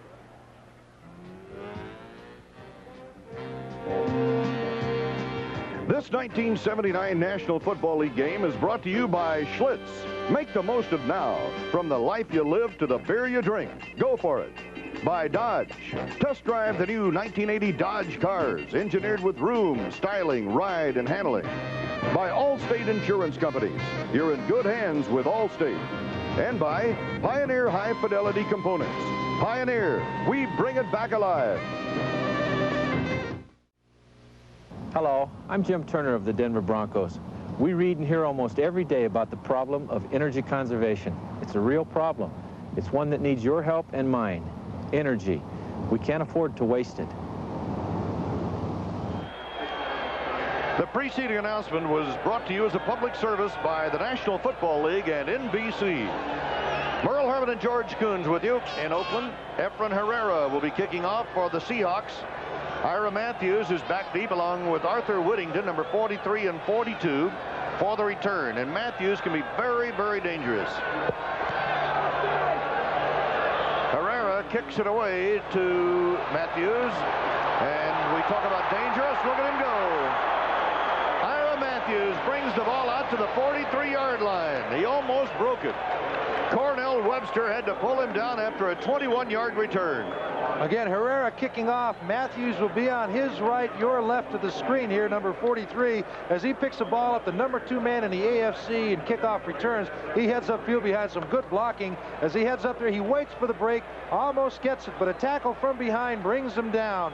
And if it weren't for that, he could have gone quite farther upfield. Number 1, Efren Herrera, a good receiver, a good kicker, not a great tackler necessarily, may not have stopped it. Branch is split to the right.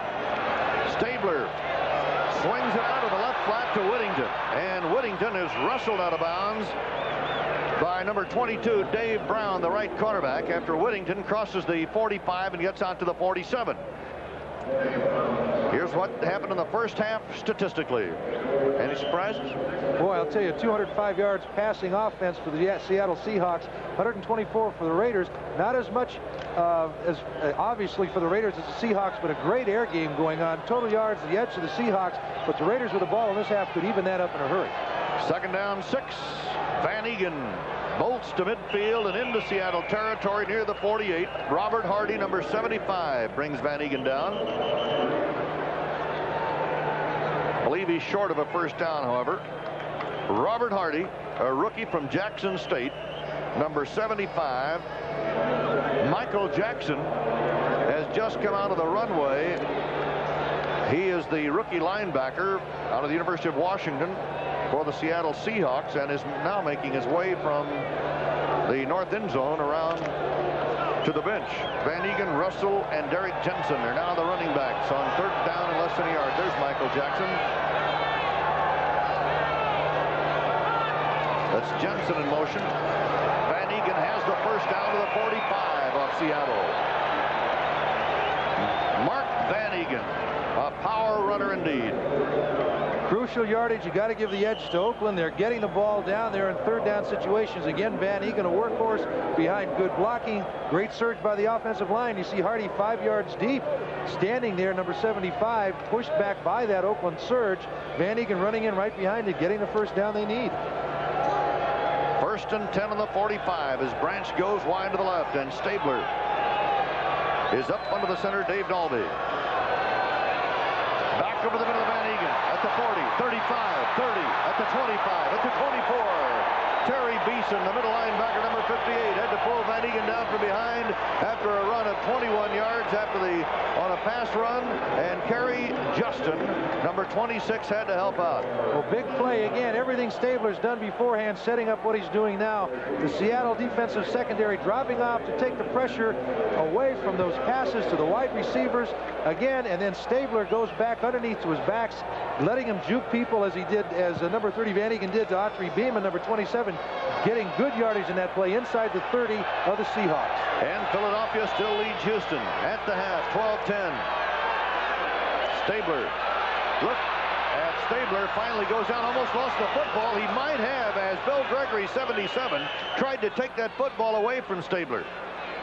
He got him from the blind side coming around, and indeed, Bill Gregory got the job done.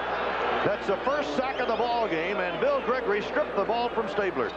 Last year, Gregory, again, the leader of the Seattle defensive charge in 1978. Here's Stabler, used to all that fine pass protection, doesn't get it this play. As he looks downfield, he's taking his time, waiting for things to set up, and you'll see Gregory coming out of the right side of your screen, not only hits Stabler, but knocks the ball loose, and then everybody falls on it. Seattle recovers out of a bad situation that time. They get the ball back outside their 30-yard line. Could have been hurt very seriously with the way Stabler's been throwing the ball. 37th sack of the season for Seattle. About 12 better than a year ago. 1st and 10 on the Seattle 30 with Jim Zorn and his offensive pals aboard. Good fake by Zorn. And he hits Sam McCullum, number 84 on the near side. Henry Williams, 45 of the coverage, along with Rod Martin, the linebacker. And McCullum is dropped just about on the 40-yard line, a 13-yard pickup. Check that on the 42-yard line for a 13-yard pickup. Sam McCullum has had a good day. Well, he's had a great day when the pressure was on him to have a good day too, which is a sign of a true pro. Sam has performed very admirably for the Seahawks, and it's only the beginning of the second half. He caught a 65-yard bomb from Zorn on the first play after Breach had kicked the field goal for Oakland back in the second quarter. Slot right.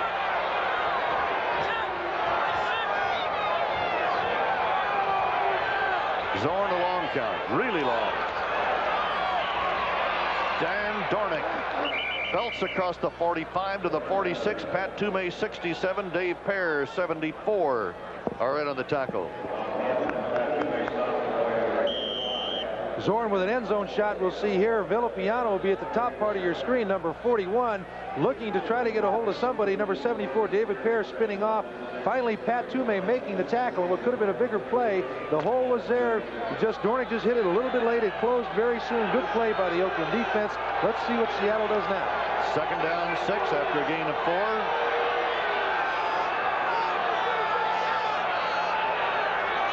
Zorn sends Smith back to the right side in the set, and I think they took too much time. They did. You know, if there's one thing that it looks like Zorn needs to improve on his audibles or the checkoff or whatever, he takes so much time, George. Well, it could be that with all the noise too, that his receivers, delay of his linemen don't really number hear 10 offense, 2nd down. But rather than take the timeout, you saw Zorn try to get into the play. At least he saved the timeout that time for later on, although losing 5 yards is going to hurt you any time to do it. Oakland is sure that Jim Zorn is going to go upstairs on this one. They have 6 defensive backs on the field, and Jack Patera with the game tied at 17 and a 2nd down 11 coming up. Hope Zorn can pick up a big play here as Oakland shows the blitz, but they don't do it. Zorn has got some yardage at midfield at the 45, and he is finally pulled down to the Oakland 43 by Mike Davis, the strong safety. Jim Zorn goes for a 1st down, showing that he indeed can run with that football, and does for 15 yards. This is what we tried to point out at halftime. Again, Zorn setting back. He's dangerous when he runs with the ball, too. Here, good coverage. The rush finally getting to him after very good protection by the Seattle line. He heads upfield. Good block, springs him past 58 Johnson. Nobody in the open field really with him until finally he gets some pressure and is brought down by number 36, Mike Davis, but not after pulling his team out of a hole, getting good yardage and a 1st down for the Seahawks, this time just outside the Oakland 40-yard line. Down at the 43, Zorn and the Seahawks. Play action. Zorn gets out of the trap, throws to Brian Pizza's tight end at the 35. He's down to the 30, down to the 29, and another first down to the Seahawks. And now we've got a little extracurricular activity after that 13-yard pickup. Rod Martin, 53. Mike Davis, 36. Made the tackle. Brian Peets is having a good day for Seattle. You know, I'm surprised we haven't seen a little more scrapping earlier because of the importance of the game to Oakland. Here, Zorn, a little play fake again, which he does so well. Getting heat from number 83, Hendricks, coming through untouched, dumps it off to Peets. Peets, a good athlete in his own right, taking it upfield, moving up against Mike Davis, 36. Finally hit by 53, Rod Martin. And Martin knows the importance of the game, gets a little bit irritated that they got beat on that particular play, that Peets got another first down, so he's going to let Peets know about it right then and there. It's a first down, Seattle. Zorn. And he goes for Steve Rabel. Mike Davis had the coverage on the play. Was Rabel able to stay in? He did at the 18-yard line. Sometimes when receivers step in place of starters full time, the timing is off. Obviously, these two guys have been working on this all week long and all season long. Really great touch here, timing. Rabel, hands outstretched, brings it in, showing good hands as he beats, again, Davis, number 36. Another first down as he takes it out of bounds, stopping the clock. So the Seahawks are on the move now and have that ball first and 10 on the 18-yard line of the Raiders. Sherman Smith, the tank, getting a couple the hard way. Rod Martin, 53, the linebacker, and Reggie Kinlaw, 62, and Dave Browning, 73. All there to make the stop. A gain of 1. It'll be second down, 9 coming up. Tom Flores hoping the defense can stop the Seahawk charge. And Jack Patera on the other side of the field, obviously pleased with the way Zorn has operated his team today. The ball at the 17, second down, 9, score tied, 17 all, 9:14 to go in the third quarter in Oakland. Rabel in motion. And it is incomplete, intended for Sam McCullum. Had his hands on the ball, but he couldn't hold it. Henry Williams was on him. It looked like the ball was thrown a little bit behind McCullum. Just a tad, but again, McCullum has made some great catches today.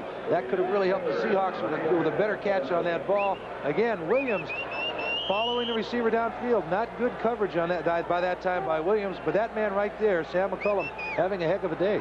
Jesse Green, 86, is now in the ball game, and Brian Peets goes out. McCullum has caught 6 passes, 146 yards. Here are the reception leaders this year in the AFC. Larkin, of course, out of the game today with the injury. Third down, 9.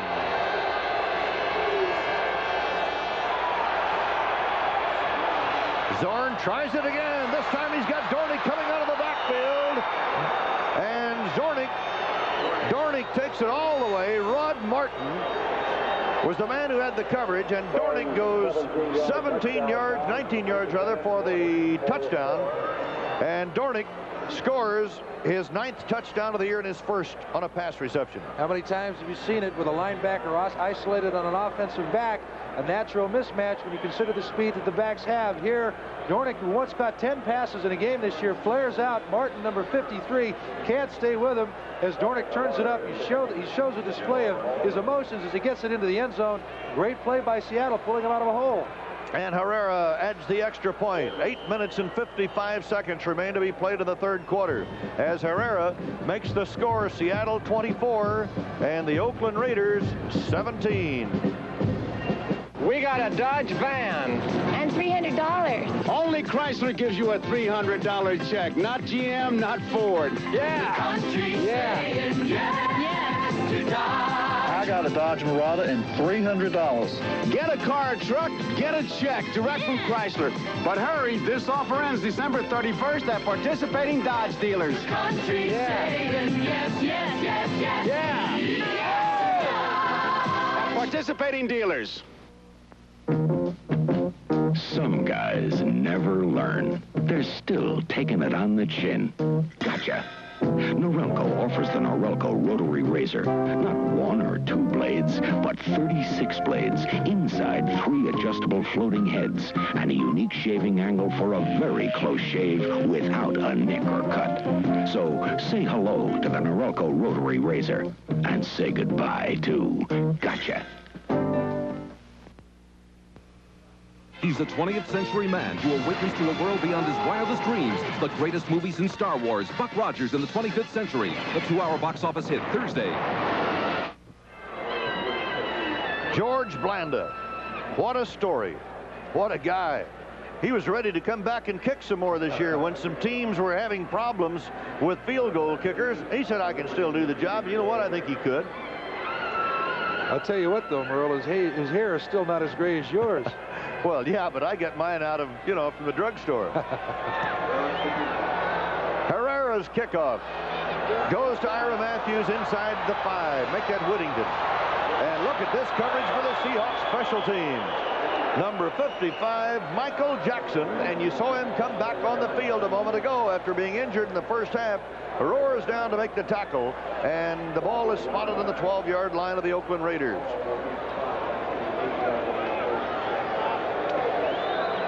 Seattle leading 24-17. 8 minutes, 46 seconds left to play in the third quarter.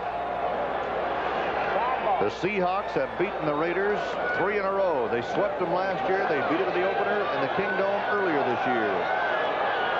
27-10 was the score in Seattle earlier this season. Ken Stabler and his offensive unit. This is Whittington. And leading the blocking, Gene Upshaw. But Seattle's defense, led by Terry Beeson, 58, the middle linebacker, cut him down. Ball spotted on the 9-yard line, and it will be a second down, about 9. Maybe that ball spotted on the 12, but it was at the 10-yard line where the last play started. Branch, number 21, will split to the top of the screen, wide to the left. Second down. The draw. And look at Robert Hardy, number 75, and Tuiasa Sopo, 74, stopping the play. Those were the two young rookie defensive tackles that we talked about at the top of the show today, George, and they're doing well. They're doing very well today. The rushing offense for Oakland has not really been there because those two guys in the middle are doing a good job. And you can see how many times have we mentioned Beeson's name, so they're getting great inside support. Oakland finding it hard to run there. And Michael Jackson, you saw him in the picture a moment ago. Number 55 is back as the left linebacker after going out with an injury earlier. Whittington, 21 yards, 12 rushes today. Split receivers to each side. Van Egan, that's Whittington in motion. Van Egan on the pitch. The blockers lead. Van Egan at the 10. Van Egan at the 15, and banged out of bounds at about the 16 by John Harris, number 44. So Van Egan gets it out across the 15, and now it is 4th down and 2. So Van Egan missed it by a couple, and Ray Guy will come on for his first punt today. And come to think of it, we haven't seen Herman Weaver either. No punts. This is the first one. No punts at all. This has been quite an offensive display. Ray Guy, you can see his average, 42.6, the second best in the AFC to Grupp from Kansas City. Ray Guy, first time in many years he hasn't been to the Pro Bowl. So Guy will kick it away. And a bad snap back into the end zone and out of the end zone. And a safety. And 2 points for the Seattle Seahawks. Oh, boy. Tom Flores. That's what makes coaches old. As Seattle will pick up 2 points and go ahead 26-17. A free kick coming up, and we'll be right back. I didn't always fly my own plane home from the tour. Arnold Palmer, back again in Latrobe, Pennsylvania. I had to do a lot of driving on a lot of roads in my early years as a pro, so I didn't need car troubles. Well, I just remembered what I had learned from my dad about Pennzoil. And you know, since then, Pennzoil and I have been down a lot of roads together. Pennzoil, America's ask-for motor oil.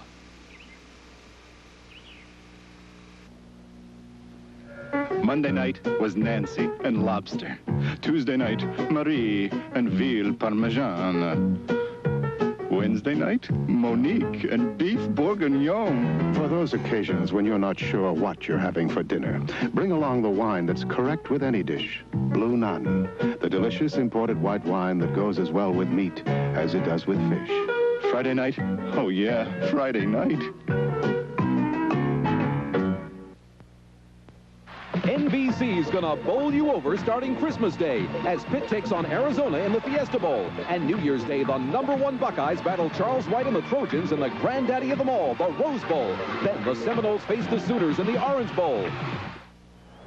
Steve Sylvester, number 66, who moved over to snap that ball on that punt and snapped it right back out of the end zone for a safety. Nobody can feel worse at this point than Steve Sylvester. Now a free kick, and Ray Guy will punt it. And Seattle leads 26-17. Tony Green and John Harris are back for Seattle. John Harris on the run at the 25. And Harris at the 40, Harris at the 45, up near the 47.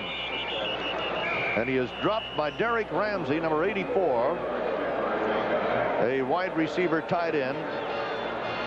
And Seattle has great field position after picking up 2 points on the safety.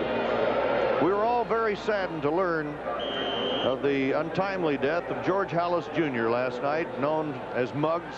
Everybody in the NFL and many, many friends around the country suffered a massive heart attack at his home, and we extend our sympathies to the Halas family. George Halas Jr. passed away last night. At the 47, Jim Zorn and the Seahawks. Al Hunter is now in as the fullback. Ted Hendricks stops him after he gets to the 49-yard line. Al Hunter, a 3-year veteran from Notre Dame, who has rushed for 169 yards this year. Ted Hendricks, look at his right arm, folks. That's a cast he's wearing. It's about 20 pounds worth. As Ted moves inside and tries to make the tackle on Hunter, he wraps his arms around him. But that's quite a load to carry besides Hunter. He's playing in his 158th consecutive game. Quite a tribute to that man, playing with broken bones a lot of his career with injuries. He's used to pain, but again, how can you stop a pass? You've got to club it down with a right arm like that. Now coming to the sideline, Hendricks, 5 defensive backs on the field. 2nd down, 7 coming up. The running backs are Smith and Hunter, and this time it is Sherman Smith. Sherman the tank running to the 48. He runs like a Sherman tank. He's not as big as one, but those defensive guys think that he is. He's 6'4", 225, not too bad, but look at that body, will you? Rod Martin and Mike Davis brought him down. An all-purpose back. Now Dan Dorney comes in. Al Hunter comes out of the Seattle backfield. Seattle has hit for 260 yards passing, but only 39 yards now on the ground. Sherman Smith, 18 yards and 10 rushes. 3rd down, 4. And a catch on the 46-yard line by Dan Dorney coming out of the backfield. Jack Tatum covered him, but they'll be short of a 1st down. You know, I think Zorn had enough room to run for that one, George. He sure did. He was under a little bit of pressure from 53 Rod Martin blitzing it over the middle. So Tatum had to really come up to pick up Dornick, and that's what enabled Dornick to get open. Zorn spotted it, took the option of a shorter gain maybe than he would have running. Maybe it was a bad option, but he did get the ball downfield to Dornick. It was his choice on the play, and he decided to go with that decision. But now we'll see the second punt of the game because of the lack of a 1st down. And Herman Weaver will punt it away. Ira Matthews is deep. Weaver hangs it very high. Matthews calls for the fair catch, fields it on the 13-yard line, and that's where the Raiders will put the ball in play. 5 minutes, 10 seconds left to play in the 3rd quarter. Seattle is leading Oakland by a score of 26-17. From the legend that is Nikon comes the new Nikon EM. And from the Nikon EM comes nieces, nephews, this sharp, this clear, every time. Because even with a flash, the Nikon EM is fully automatic. Shoot a couple. It's easy. Okay. Just focus and shoot. It's easy. You pay for this camera. And the Nikon EM comes at a very easy price. That's all? For a Nikon? The new Nikon EM, it's not just a camera. It's a Nikon. The Mitsubishi Bridge from Japan to Dodge. The #1 gasoline mileage car in America is here, the Dodge Colt hatchback. From a passenger car line, which is in total the most technologically advanced fleet in Japan. Colt is engineered with front-wheel drive and the advanced MCA jet engine. Take the Mitsubishi Bridge to your Dodge dealer. We have increased availability of America's #1 gasoline mileage car. See it at your Dodge dealer right now. We pause briefly for station identification. This is the NBC Television Network. This is KING-TV, Seattle. Merle Harmon and George Coons with you at Oakland, where Seattle leads Oakland 26-17. Seattle bounced back from a real stinger to start the game when Lester Hayes intercepted a Jim Zorn pass with less than a minute gone, ran it back 30 yards for a touchdown. But then Seattle came on to take the lead, was finally tied at the half 17-all. Now leads in the third quarter 26-17 as Zorn puts, or rather, Stabler puts on the running game as he goes to Mark Van Egan. Van Egan gets out across the 15 to about the 16. Robert Hardy 75, Carl Eller 71 make the tackle. Kenny Stabler in his 11th year with the Oakland Raiders. The Raiders have won 3 in a row. A few weeks ago, they were kind of being counted out, but they've come on strong again under the leadership of this man. Second down, 7. Stabler with some time comes back at about the 26-yard line to Raymond Chester, but Autry Beeman broke that one up. Beeman, a 5-year man out of East Texas State. We'll show you what Autry does best. That's number 27. He plays center field. Stabler looking around again. Good protection. Throws it over. What a great effort by 27. Here you see him stick his hand out, knock it away from number 88, Ray Chester. Super defensive play. Seattle getting much better defensive coverage to start the second half. One of the efforts that contributes to that better best pass protection is Autry Beeman, number 27. John Harris has come into the defensive secondary. 5 defensive backs cover this pass. That is number 88, Raymond Chester, comes up with a big one. Autry Beeman was there, but Raymond Chester and Dave Casper have been picking him off the ground all day long. A 24-yard pickup, and Chester may be hurt. No matter who you play for or who you're a fan of, you've got to admire efforts like this. Again, Stabler looking downfield for one of his tight ends. Chester reaching a little bit behind his back, and you'll see the catch he gives as he slips and turns around, goes down on his bad knee and is hit immediately. That's not bad pass protection. That's just a super effort by a guy who deserves a credit for it. Ray Chester again with a bad leg, displaying signs of pain as his leg may be injured. We hope it isn't injured seriously, but you know that it's got to hurt him a little bit. And so while they work on Raymond Chester, we'll take a timeout with 4 minutes and 16 seconds to go in the third quarter, with Seattle leading Oakland by a score of 26-17. Winners don't have time to wait, so they rent from Hertz. Nobody can get you into your Fairmont, LTD, or other fine car faster than number 1. With the Hertz number 1 club, you just show your credit card, your license, sign, and go. No wonder the presidents of over 80% of America's top 500 companies carry Hertz cards. Hiya, Juice. Hey, Jimmy Connors. Hertz, where the winners rent. You never thought you could go this far, this fast. But this is your chance to match wheel for wheel with the best, and you go for it. You go for all the gusto you can get, making the most of now, from the life you live to the beer you drink. Schlitz, the one beer brewed with gusto since 1849. The official beer of the Winter Olympics. Go for it. The Chicago Bears rolled to a big win over the St. Louis Cardinals today, and Walter Payton wrestled the NFL rushing leadership away from Otis Anderson, 1,610 to 1,605 yards. Payton had 158 yards. Otis was held to 49. Stabler going for the bomb for Branch, and it's incomplete at the 19-yard line. Raymond Chester, who was out for one play, it looks like he's going to come back on the field. Kerry Justin had the coverage on that bomb attempt to Cliff Branch. So Chester apparently is okay, and he'll be back in there. Apparently on that great catch that Chester made, and we were wondering about his bad leg, but when the defender came across and went up over him and hurdled him, he may have hit him in the headgear and yanked that headgear around. Looked like he got something in his eyes.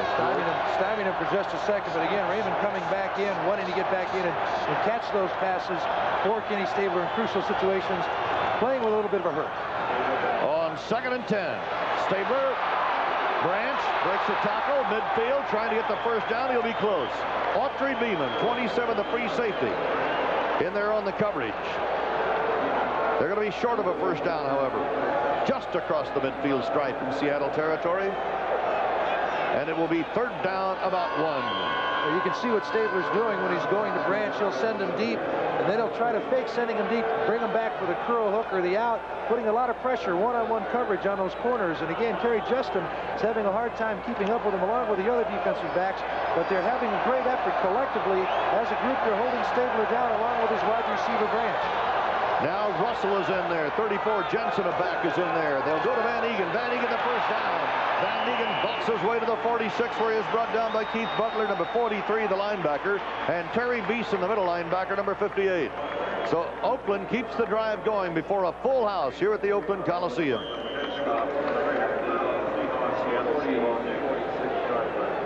Washington has finally gone behind in that game with Dallas, 21-17 in that one, as the Dallas Cowboys hang on. Philadelphia in the third quarter is a 12-10 lead over Houston. Philadelphia hoping. New Orleans over Los Angeles in the third period. Stabler back to the air again, but he swings this round to the left flat. He goes to Whittington, his running back, breaks a tackle at the 40. He's down to the 35. He's out of bounds on the 33-yard line. Chased out by Dave Brown, number 22. And Dave Casper came up with a big block for him. A gain of 13 yards and a first down as Whittington carries it.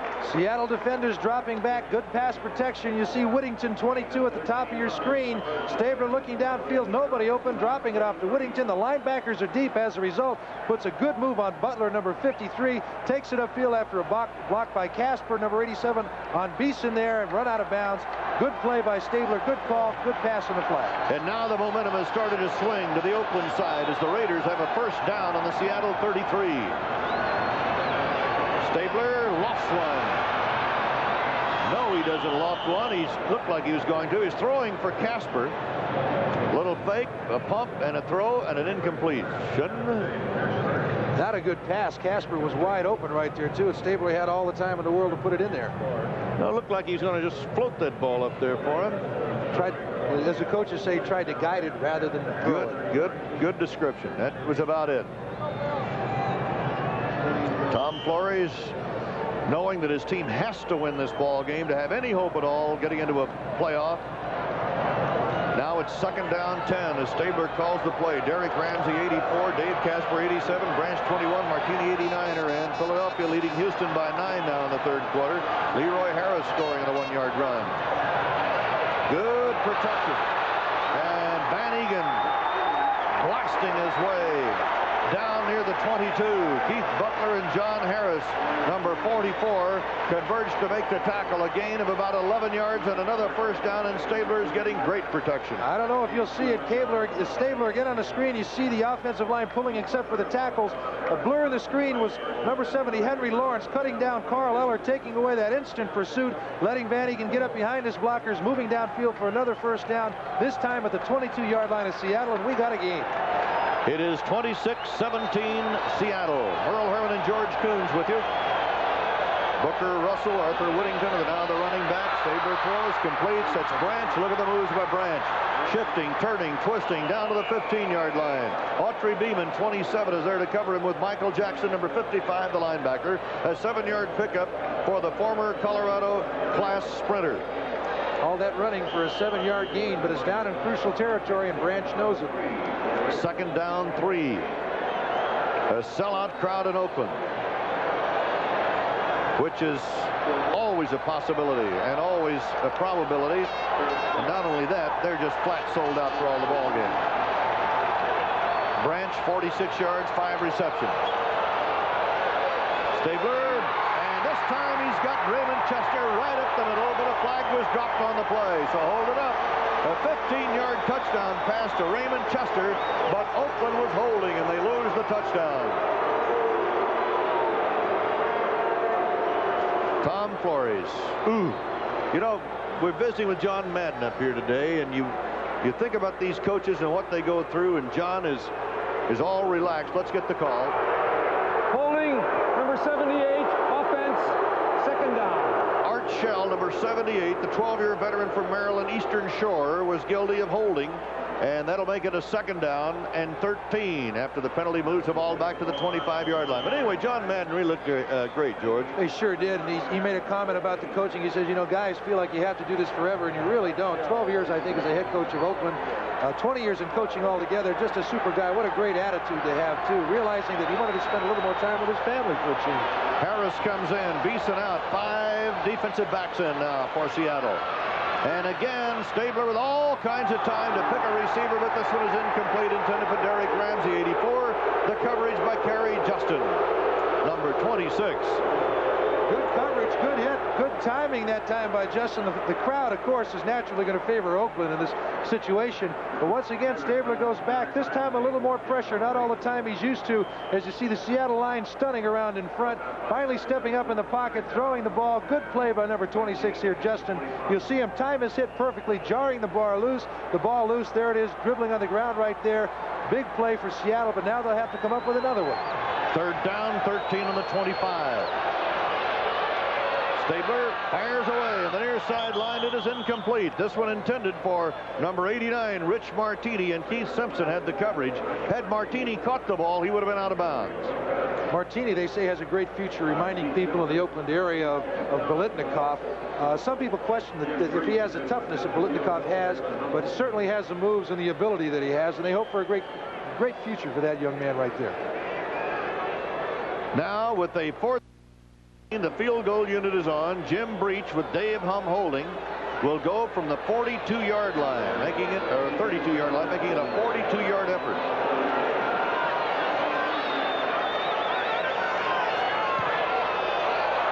And Breach is off to the left. He hooked it.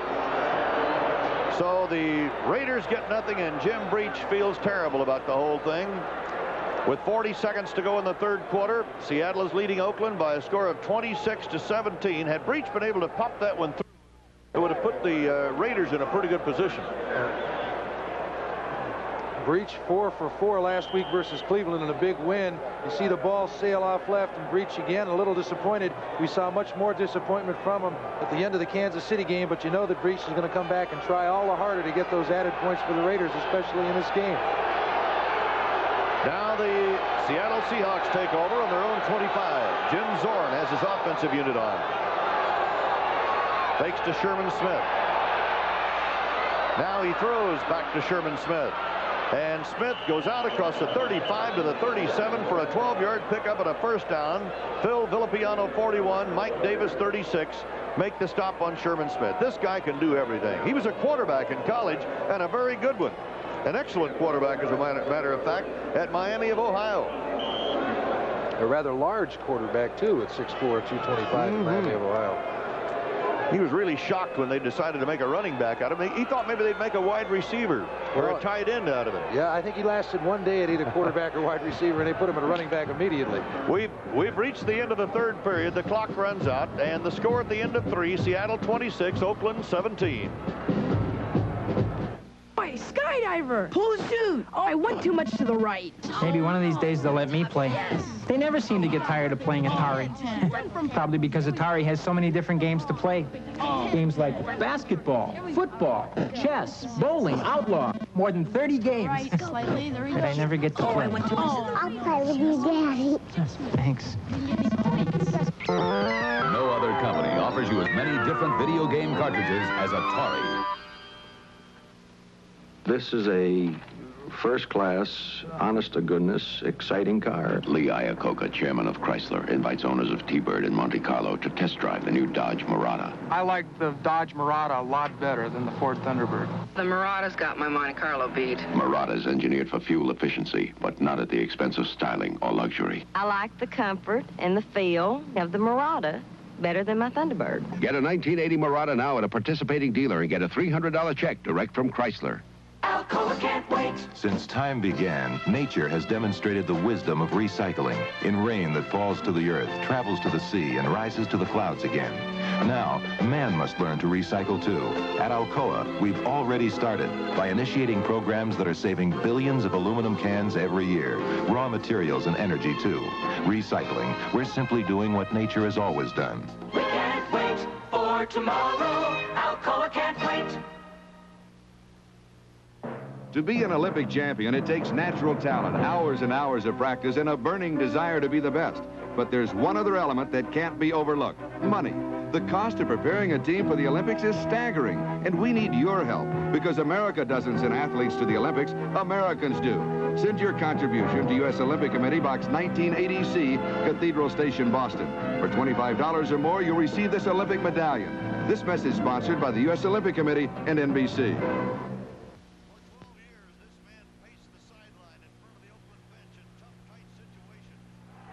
But today, all relaxed as a spectator. Fourth quarter coming up. Merle Herman and George Coons with you. Seattle with the ball on the 37. 1st and 10. Rabel in motion. This is Sherman Smith again, and Smith belts out to the 45, brought down by Phil Villapiano, number 41.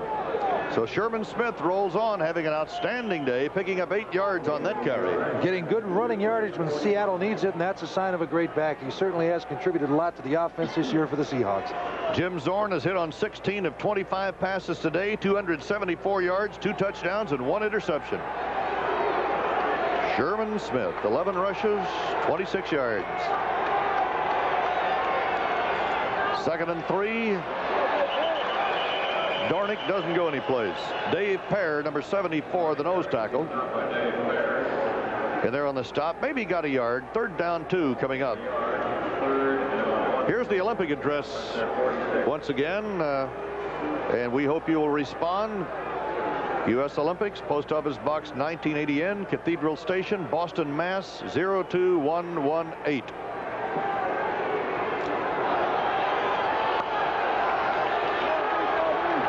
NBC, the network of the 1980 Olympics from Moscow. 3rd and short. Dornick bowling to the midfield stripe, and he's got it. Rod Martin, 53, the linebacker, got him down. Dornick, obtained from the New York Giants, has just had a super year for Seattle. He sure has. We mentioned 10 passes in one game. I think he was acquired from the Giants for a number 7 draft choice, and the Giants have got to be kicking themselves for letting him go. Again, 10 passes in a game, all the contributions he's made to the Seattle Seahawks this year. Another reason why they're moving well offensively, a combination of Dornick and Smith in the backfield can do nothing but help your offense expand. 1st down on the midfield stripe. That's Rabel in motion, back to the left. And Rabel takes the pass and is knocked out of bounds by Lester Hayes. He really took a shot. And the flag goes down, and I think they're going to see why shortly. Lester Hayes really popped Rabel. That was more than a casual bump out of bounds by a long shot. Once again, Zorn taking the snap as he has so many other times today, throwing the ball straight out there. You'll see 83 Rabel taking it. A little shove would have sufficed, but Hayes tries to push his head down towards the ground, and the officials won't take that. Neither will Rabel. Personal foul, unnecessary roughness, number 37, late hit out of bounds. So Lester Hayes, who picked up his 7th interception today, gets hit with a penalty, and the ball goes down to the 34-yard line, where it is 1st down for Seattle. The Seahawks, 16 yards in penalties. The Raiders, 65. A must game today for the Raiders, but they're behind 26-17.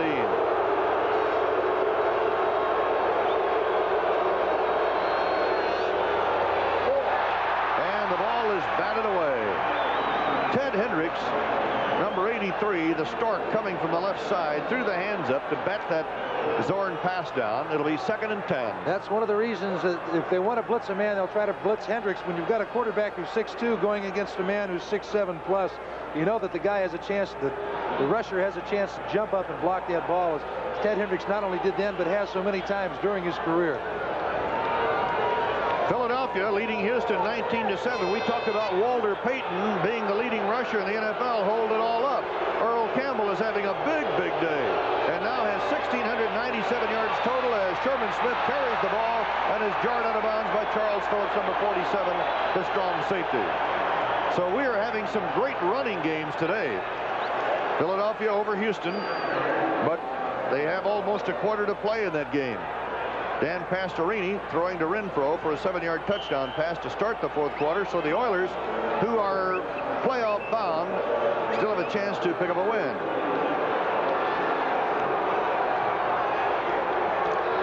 It is third down, 13 for Seattle. 54,583 tickets sold today. 1,400 no-shows.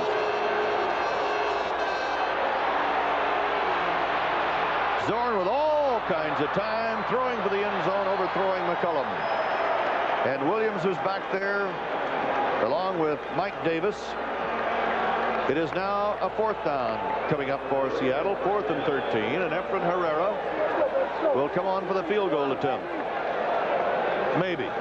Always, always qualify when Herrera comes on the field for Seattle. Folks, you don't know how tough it is to guess what they're going to try to do, especially when Herrera steps out there. He's been wide receiver. He claims he's been double covered on some of those pass attempts, too. But I guarantee the Seahawks will be exciting every time they come out in a kicking formation. This will be a 54-yard attempt. Nope. A punt. Now, how about that? Herrera has caught passes, punched the football, and gets it into the end zone. So Herrera, as a punter, kicked it 36 yards, and the touchback will bring the ball to the 20, where the Raiders will take over. 12:41 to go. Seattle ahead 26-17. Come get in. Something to drink. Oh, 2 weeks in the desert, and you bring us beer? We want something special. Bull. Bull? The Schlitzmott Liquor Bull. It is a special premium brew that's in a glass by itself. What extraordinary taste. Come get in. How can we repay you? Well, Sahib, I do take all major credit cards. If you want to change of pace, get a big bold taste. Don't say beer, say bull. Bull. The Schlitzmott Liquor Bull. In just 3 years, audio buffs have made Pioneer speakers America's best-selling. Pioneer is also the leader in cassette decks.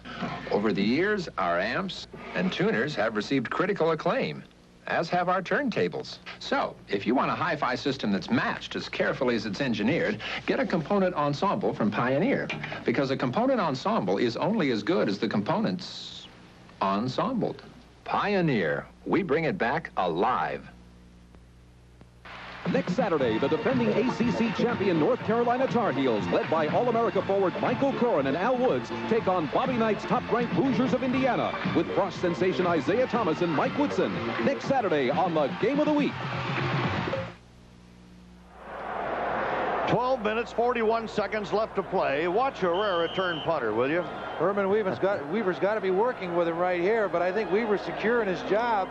Herrera just trying to place the ball. Not great placement as it went into the end zone, but again, not knowing what Seattle's going to do with their field goal formation really adds a lot to the offense. Stabler has got an open man. That's Branch. He's brought down in the 34 by Dave Brown, number 22. They'll mark the ball. Let's see where they'll mark the ball. He caught it at about the 34, tried to spin back. They will put it down there. Gain of 14 and a first down. So now Kenny Stabler has got his work cut out for him. Seattle on top by 9. Game tied at the half, 17 all. Cliff Branch has picked up 69 yards on 7 receptions today, and he is split wide to the right.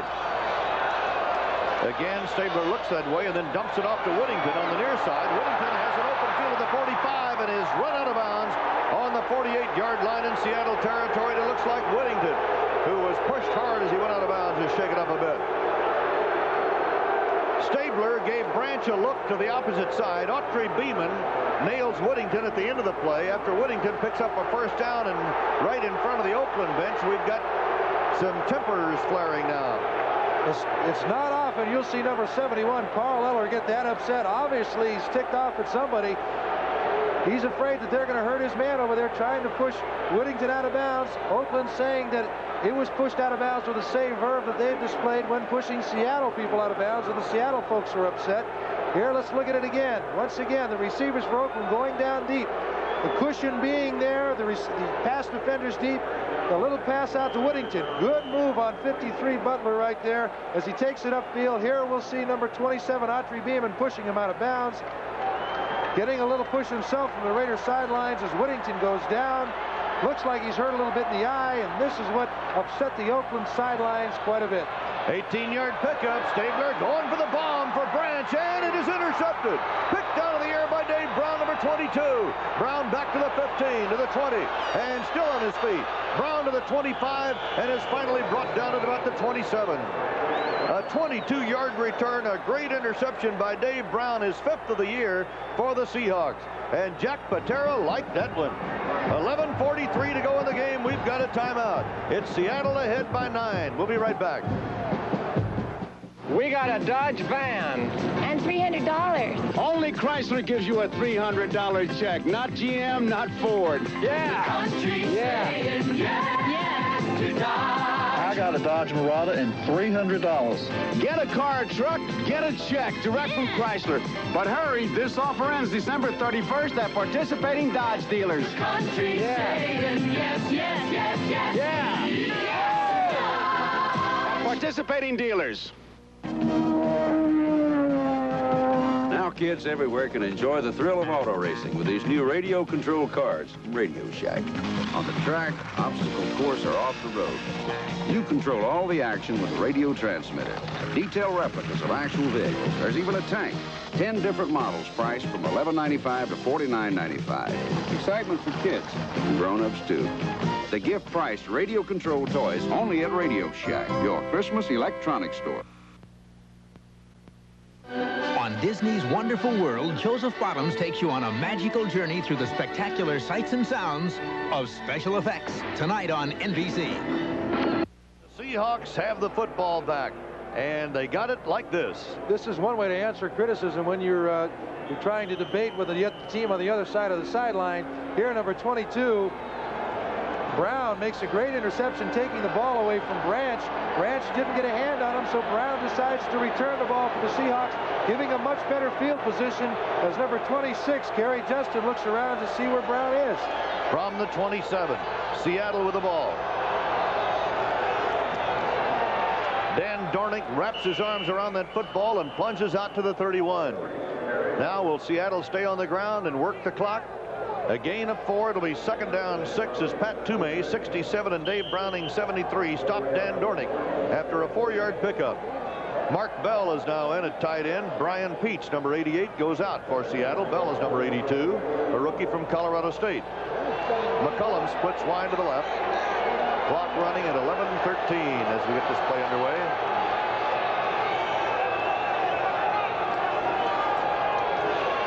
Zorn to the second man. Sherman Smith brought down by Rod Martin, 53. Dave Pear, 74.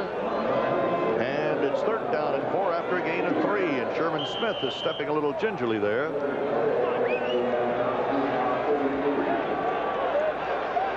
Third down for the Seahawks. Oakland will switch its defense, bringing in 2 additional deep backs. Time is not critical right now with about 10.5 minutes to go in the game, but time is working in favor of the Seahawks at this time. Oakland's defense has to stop the offensive thrust of Seattle, get the ball back, and allow the Oakland offense to put that ball in there for a score if they hope to win and get in the playoffs. Dorn throwing on the run to Dornick. Zorn, rather, throwing to Dornick, and he is out of bounds on the far side of the field. And I believe he has enough for a first down. Philadelphia has moved ahead of Houston 26-17 on a John Walton touchdown pass with 11:57 to go. Dallas and Philadelphia are already playoff bound. If Dallas beats Washington, though, the Cowboys win the division title. Even if Philadelphia goes on to win this ball game, the Cowboys would still win the division title because of a better conference record than the Eagles at 10-2 against 9-3. So we'll wait and see as the games develop further. 1st and 10. Motion. Dornick at the 40. Dave Browning, 73. Pat Toomey, 67, make the tackle. Ball is just shy of the 40-yard line. It'll be a 2nd down 9 after a pickup of 1. Jack Patera right now wants to chew that clock up. It's running with 9 minutes and 55 seconds to go, and Tom Flores thinking we got to get that ball back. In a hurry, in a big hurry. Last game of the year for these teams, possibly. If it stands as it's going now, it'll be the last game. That's Hendricks on a blitz, and Zorn fires it away into a crowd and somehow completes it to Dornick. He takes a loss, but not as much as he would have taken had he been yanked down back there. Toomey and Browning were coming, and I think I saw Mr. Hendricks on the way. Yeah, there were a whole lot of people coming. Toomey almost had him. Zorn throwing the pass the way he did. I'm surprised he completed it, but this is the worth of Dornick to this team. We'll show it to you on replay again. Zorn, you'll see Hendricks coming out of the left side of your screen. Number 83, you'll see 67, Toomey, grabbing a hold of him. Zorn just throwing the ball. 41, Villapiano right there, but Dornick coming down with it, saving a big loss for the Seahawks. Third down and 11. Seattle will run it out of the eye, except Mr. Zorn will throw out of the eye. And he goes to McCullum. McCullum is on the 49-yard line. He's got a first down. Henry Williams on the tackle as Zorn got that one away. A 15-yard pickup. And again, Sam McCullum coming up with a big catch. I can't believe it. Now when Oakland needs to get the ball back, Zorn is coming back with exactly the plays he needs to keep the ball in Seattle's possession, moving it down the field. Not necessarily scoring points right now, but 8 minutes, 15 seconds on the clock. Oakland's got to hustle a little bit. First and 10 Seattle. You know they're going to have the ball for at least another minute and a half. If they keep moving the ball downfield, once again, Oakland in big trouble, needing to get 9 points to tie and go in overtime. Jim Zorn wants McCullum split to the left. Jesse Green is now in. He's wide to the right. Number 86. And a slot left. Al Hunter, rather, is really popped as he took that handoff by Ted Hendricks and Rod Martin, the two outside linebackers. Al Hunter didn't go any place. In fact, he lost a yard or so. It'll be second down, 11 at the midfield stripe.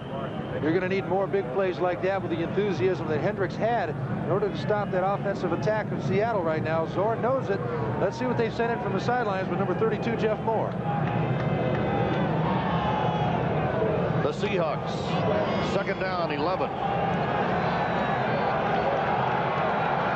Jeff Moore is now running back along with Al Hunter in the Seattle backfield. Al Hunter, the former Notre Dame All-American, goes down to the 46-yard line where he is brought down by Charles Phillips, number 47, a strong safety. For Seattle, third down and 7. Al Hunter has been in for about 3-4 running plays today. Dallas leading Washington by a score of 21-20. If Washington comes back to win that ball game, the Redskins could win the division title, even if Philadelphia would win its ball game today. The Redskins would win the division title on the basis of the best net points in the division games. The scrambling Jim Zorn, and he's got another one. Was it completed? It was, I believe, but the play was over. Jack Tatum had the hit on Sam McCullum, who again comes up with a big catch. And apparently the play had ended. And it's another first down for Seattle. Well, that's a close call to make in situations like that. A big catch once again by McCullum. Zorn showing his worth again by scrambling, another facet of the Seattle offensive attack, something that Oakland hasn't been able to contain today, and that's his running of Jim Zorn right there, along with the catching of Mr. Sam McCullum, 84. So the Seahawks keep the drive going with 5 minutes and 56 seconds left to play in the game. 26-17 the score, Seattle on top. Zorn controlling the ball through the air lanes, goes to Sherman Smith, and he is brought down by Jack Tatum, but Smith almost lost him on the sideline. He didn't get too much on it, but he got a little. A couple of interesting things have happened in the NFL today. Earl Campbell has won the NFL rushing title with 1,697 yards plus, and that game is still underway. Walter Payton won the NFC rushing crown with 1,610 yards. Otis Anderson, 1,605. So this is what has happened today, and I guess it's not just scores and battling for playoff berths, but for individual honors. Lots of things have happened. Dornick, no place. Dave Pear, 74, and 73. Dave Browning stopped the play, but the flag was dropped. It looked like an offsides on the part of the Oakland defensive line, but that's what the call seemed to be. Yeah, Jack Patera agrees with you.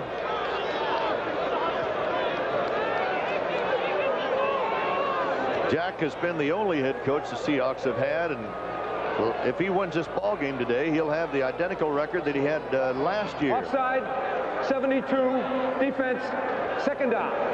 John Matuzak, number 72, was offside. 5:43 remaining in the game. Seattle, if the Seahawks can hold this lead, will finish 9-7. Oakland would also be 9-7. But we've got a long way to go. Long way when you consider 9 points and what can happen with two explosive quarterbacks and teams. A flag dropped as Dornick carries for Little. Rod Martin, 53. Phil Villapiano, 41. John Matuzak, 72. Stop it. This time the flag indicates a penalty against Seattle. Possibly an illegal procedure call coming up. Well, Oakland just got their 5 yards back, nevertheless. False start, number 10, second down. Jim Zorn, a false start.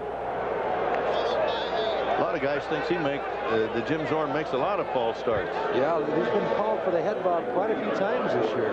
And the kick of the knee. And the kick of the knee. And just generally moving before the ball is snapped. But you can't take away what this guy does game in and game out on the field. He is something.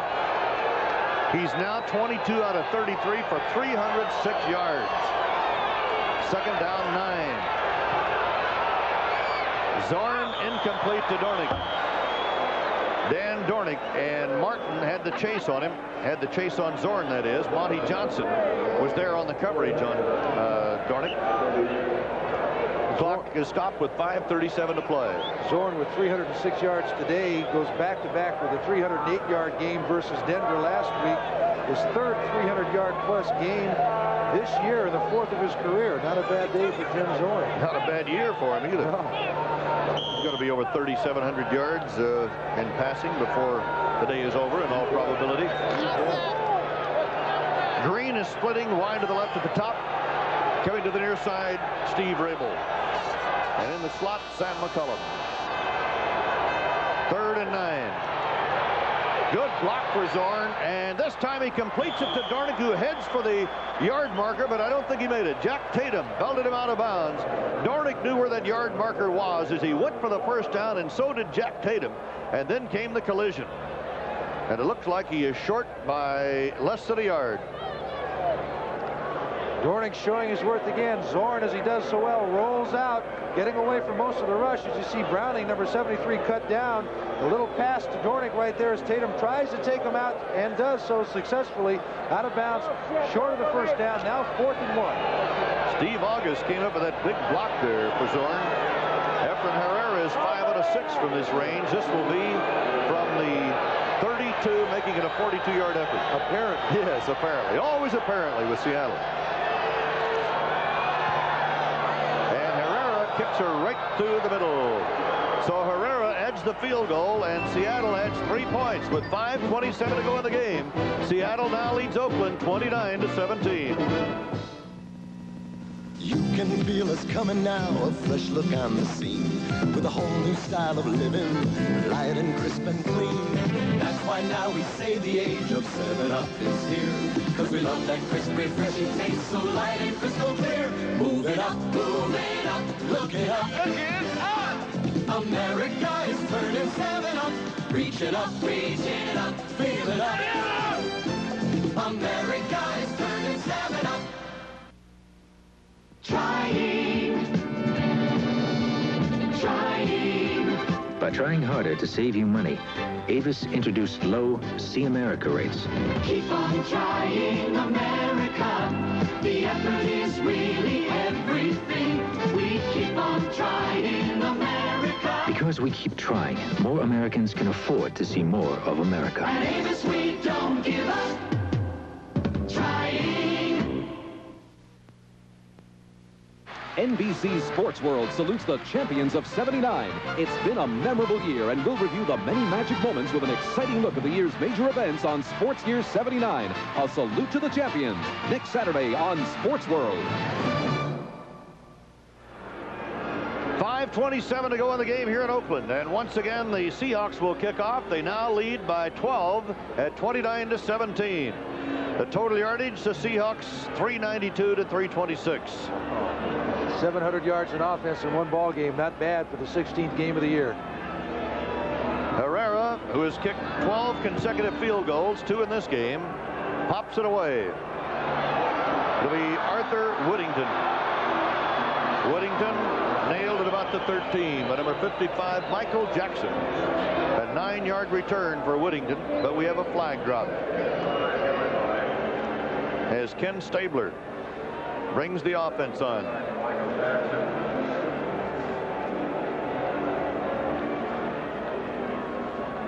Clipping is the call.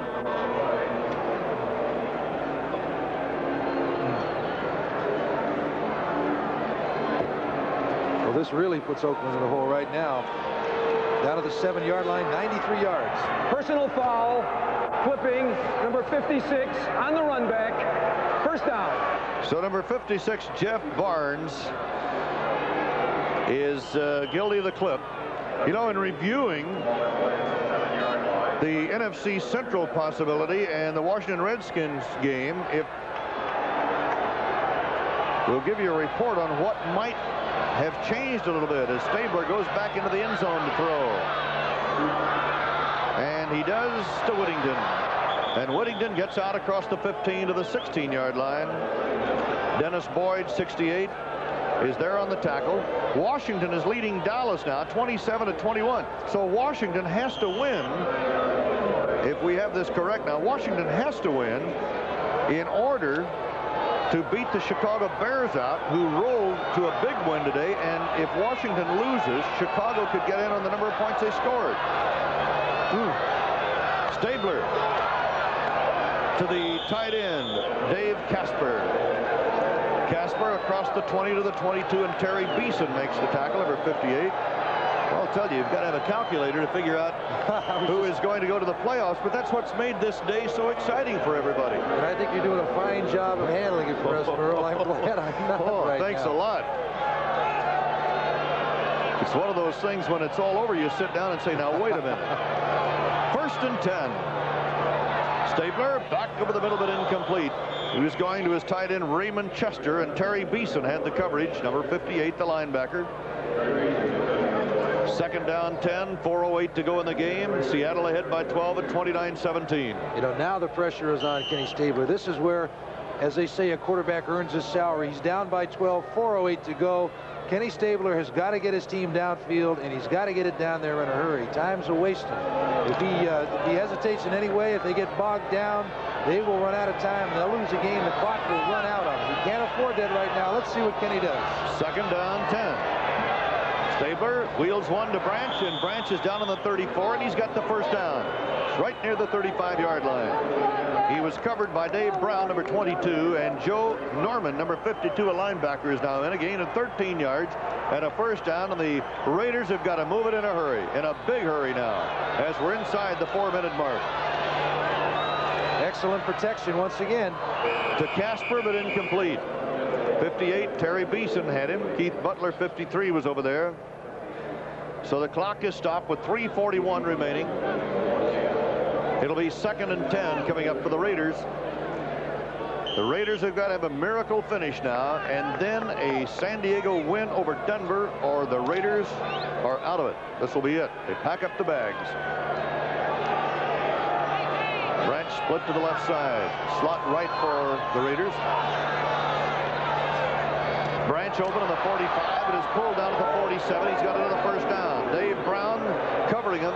Now Oakland will go without a huddle with 3 minutes and a half left to go in the game. 12 yards on the last play.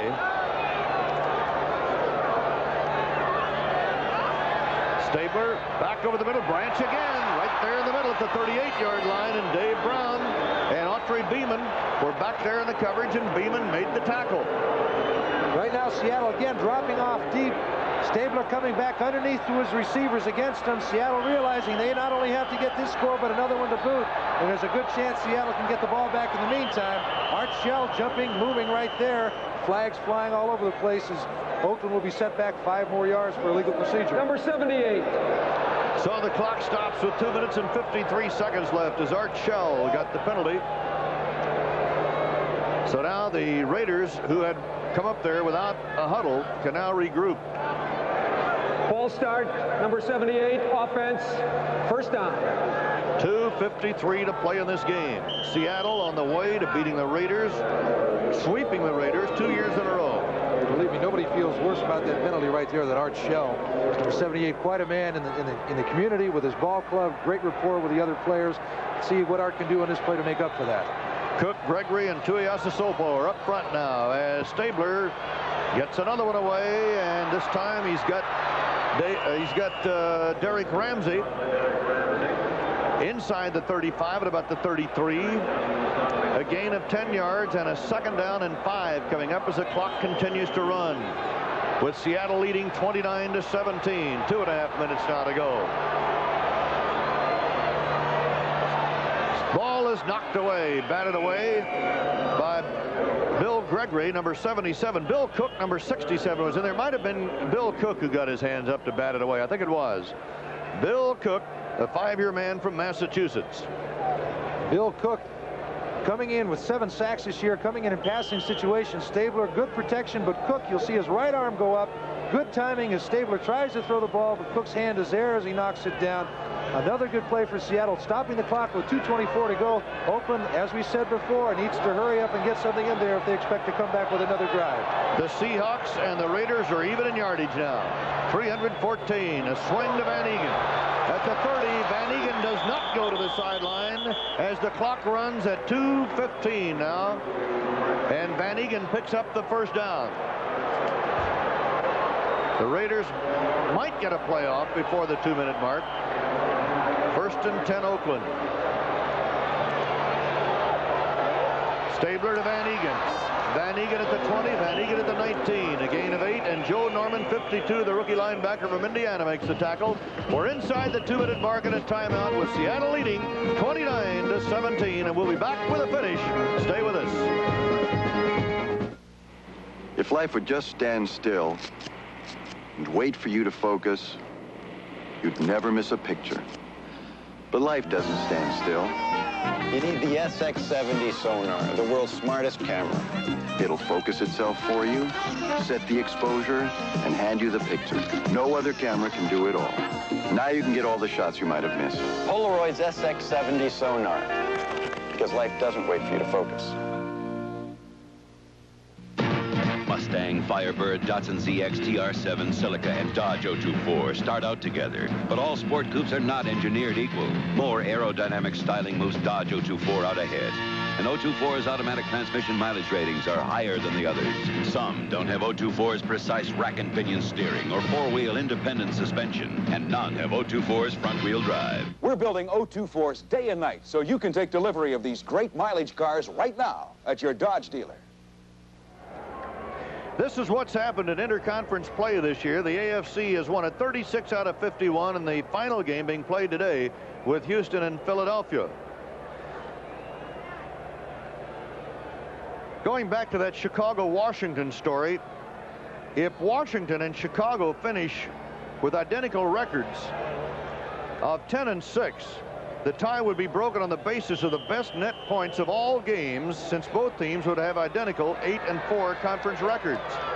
The Redskins have a plus 54 points, the Bears 21, but the Bears scored 42 points today. That's how the Bears are still in it. Stabler on 2nd and 2. He's got the first down as Rich Martini takes the ball all the way down to about the 6-yard line, where it is 1st and goal to go with 1:42 seconds remaining. Washington, by the way, is now leading Dallas 34-21 with 6:54 to play. At the goal line. Did he break the plane? Did he hold the ball? He did not.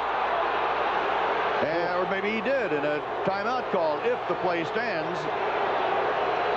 Martini right down on the goal line to take that pass. 2 quick plays to Martini in a hurry-up offense. Again, Stabler looking to his right. You'll see Martini. Martini had his foot over the goal line at one time, but as it looks like here, it doesn't quite get over the goal line this time, or at least he's in back of it when he receives the ball. There you see the ball a little bit behind his back on the 1-yard line. The officials rule the ball did not break the plane of the end zone, but it may all go to naught anyway. Incomplete, they rule. Stabler is now 28 out of 43, 321 yards. Zorn, 23 out of 35, 314 yards. Seattle leading 29-17. Van Egan powering to the 2-yard line. Peter Cronin, 57, a linebacker. 3rd-year man from Boston College. Robert Hardy, 75. They stopped the play. Big play here from 2 different standpoints. Number one, they stopped Stabler and the Raiders from scoring at this juncture. Number 2, another timeout used by Oakland will detract from what they try to do next. We'll be right back right after this word. Hi, champ. You sure did it tonight. Yeah, and how we gonna celebrate? Beer? He's the champ, you chump. We want something special. Bull! Bull? The Schlitz Malt Liquor Bull. It's a special premium brew that's in a class by itself. This Schlitz Malt Liquor's a bold brew. Let's go a few rounds with the bull. If you want to change up taste, get a big bull taste. Don't say beer, say bull. The Schlitz Malt Liquor Bull. Everything looks so good, I can't decide. Well, before you do, take a look at the homeowner's insurance bill we just got. Oh, that's steep, huh? Before you pay, compare it with Allstate. Allstate? Sure, it's easy. You'll find Allstate agents at over 700 neighborhood offices, as well as at Sears. So come in and compare. We've got a better deal. Hey. Now can we have lunch? Well, now we can have anything we want, except that. You're in good hands with Allstate. And that's a promise from us, the good hands people. That's the time, and Seattle leads by 12 at 29-17 over the Oakland Raiders. The Raiders have the ball on the 2 with a 3rd down coming up. For those of you watching on the West Coast, stay with us for the NFL Budweiser Report. After this ball game is over, we'll take a look at the highlights and scores of today's game in the playoff picture. Stabler, touchdown to Van Egan. And a minute 18 seconds left to play. Michael Jackson had the coverage. Stabler hit Van Egan. And it's now 29-23. Down inside the 5-yard line, a play fake to number 34, Booker Russell. They give the ball to in short yardage situations. There's Van Egan. Too little too late as the Seattle defender goes by him. Touchdown. That was Michael Jackson, 55, trying to defend against it. Touchdown Raiders. Now going for the extra point is Jim Breach. So Breach with Hum holding. And he's got it.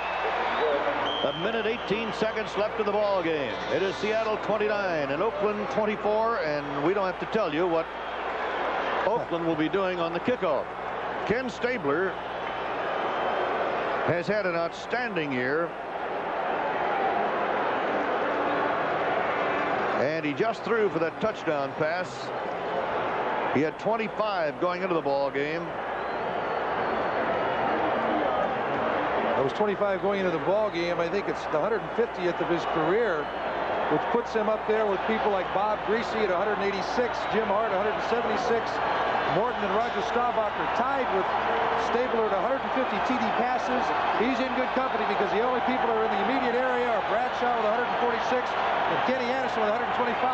But it doesn't matter a darn right now if he can't come back and throw his 151st touchdown for the Oakland Raiders as their playoff hopes come down to a minute 18 in the 4th quarter of the 16th game of the season. You can hear the crowd. We don't have to say anything else. They want the playoffs, so do the Raiders, and I'm sure everybody knows it's going to be an onside kick, so let's watch Jim Breach. Now Seattle gets lined up. They know what's coming. Oakland knows what they're going to do. The crowd knows what they're going to do. And as George said, all we have to do is sit back and watch and see if the Raiders can pull it off. Al Hunter is back deep all alone for Seattle. But he's not going to be running any kickoff back, that's for sure. Now, will they try to dump it over the forwards? Or will he just try to roll that ball 10 yards and see what they can do with it? On the ground. And it's covered quickly by the Seattle Seahawks. Number 22, Dave Brown, the quarterback, who's up there. So Seattle has the football, 1:16 left to play, and a 29-24 lead over the Oakland Raiders, and the ball will be put on the 49-yard line. Well, they practiced this. One of the tips that was going to be outside was that Breach was kicking and not Ray Guy. As you see, number 22, Dave Brown, covering the ball. His people trying to get around him and keep the Oakland Raiders from trying to jar it loose from Brown. Finally, Oakland does not get the ball. Seattle has it on the 49-yard line of the Raiders, and it does not look good for the playoff hopes of Oakland. Jeff Seavey is now in the ball game at left tackle for the Seattle Seahawks.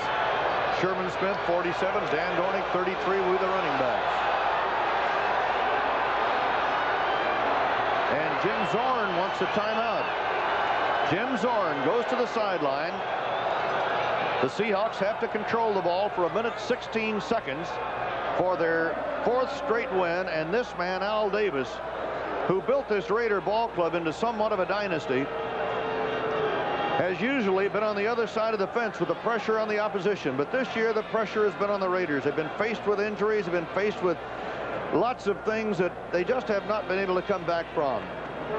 But Al Davis and his people here in Oakland still subscribe to building a team of excellence and an organization of excellence, and that's exactly what Tom Flores, Al Davis, the whole group here have firmly believed in over the years. And of course, on the other side of the coin, you know what the Seattle Seahawks have done in such a short time. Really an outstanding organization. And of course, Jack Patera has done a superb job of coaching. Well, I was just going to say, Merle, that you can say the same thing about the Seahawks. They've come up in a few years with good young people they built through the draft and great allocation of veterans originally. And now Coach Patera with his crew there. You see Howard Mudd on the right with the earphones on, directing Zorn to go back on the field. As Coach Patera looks on, he's got to be very satisfied. Could be his 4th win in 4 years over in 2 years over the Raiders, and knocks them out of playoff contention, which, although Seattle is a young team, they're the kind of a team that can latch on to an idea like that and let them indicate the style of play they have. Obviously, Seattle came in, wanted to put it to the Raiders, and is doing it with 1:16 left on the clock and 5 points ahead. So Zorn with that much time to kill. Sherman Smith. Sherman Smith, a first down. Smith belting his way down to about the 36, and Oakland calls a timeout to stop the clock. 1:08 left to play. Second charge timeout, Oakland. So Jim Zorn goes to the sideline with that timeout.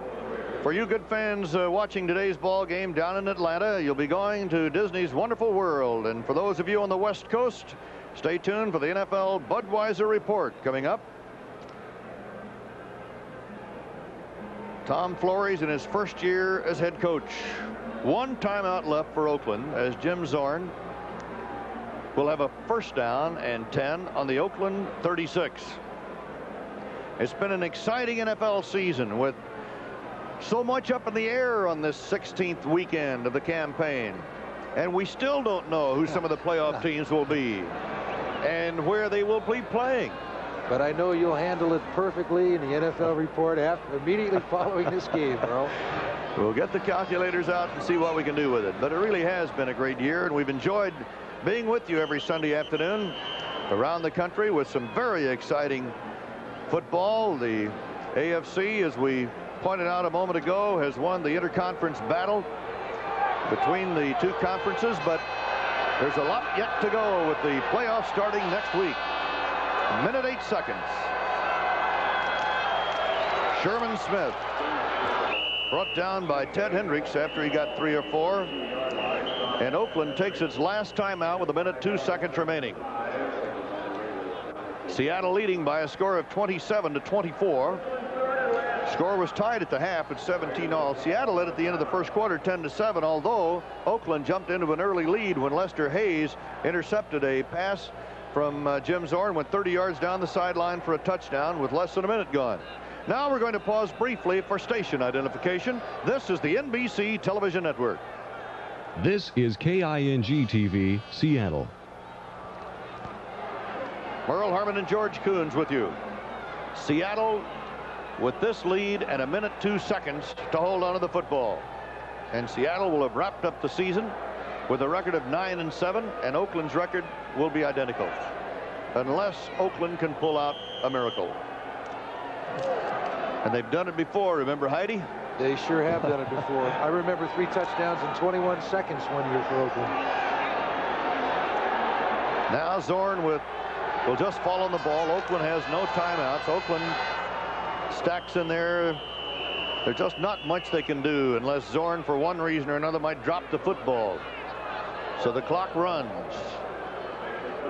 And now the Oakland fans, who have really supported this team over the years and came out here charged today hoping that the Raiders could win this game and stay alive in the playoff system, and they're sticking around.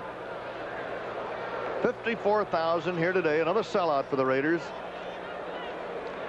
But unless something happens in 30 seconds, and it doesn't look like it will. No, sir. They're going to pack the bags.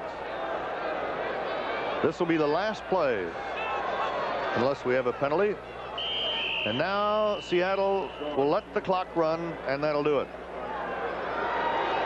So the Seattle Seahawks have come back to have another fine season under Jack Patera, finishing the year with a 9-7 record, and the Oakland Raiders will go out with a 9-7 mark also.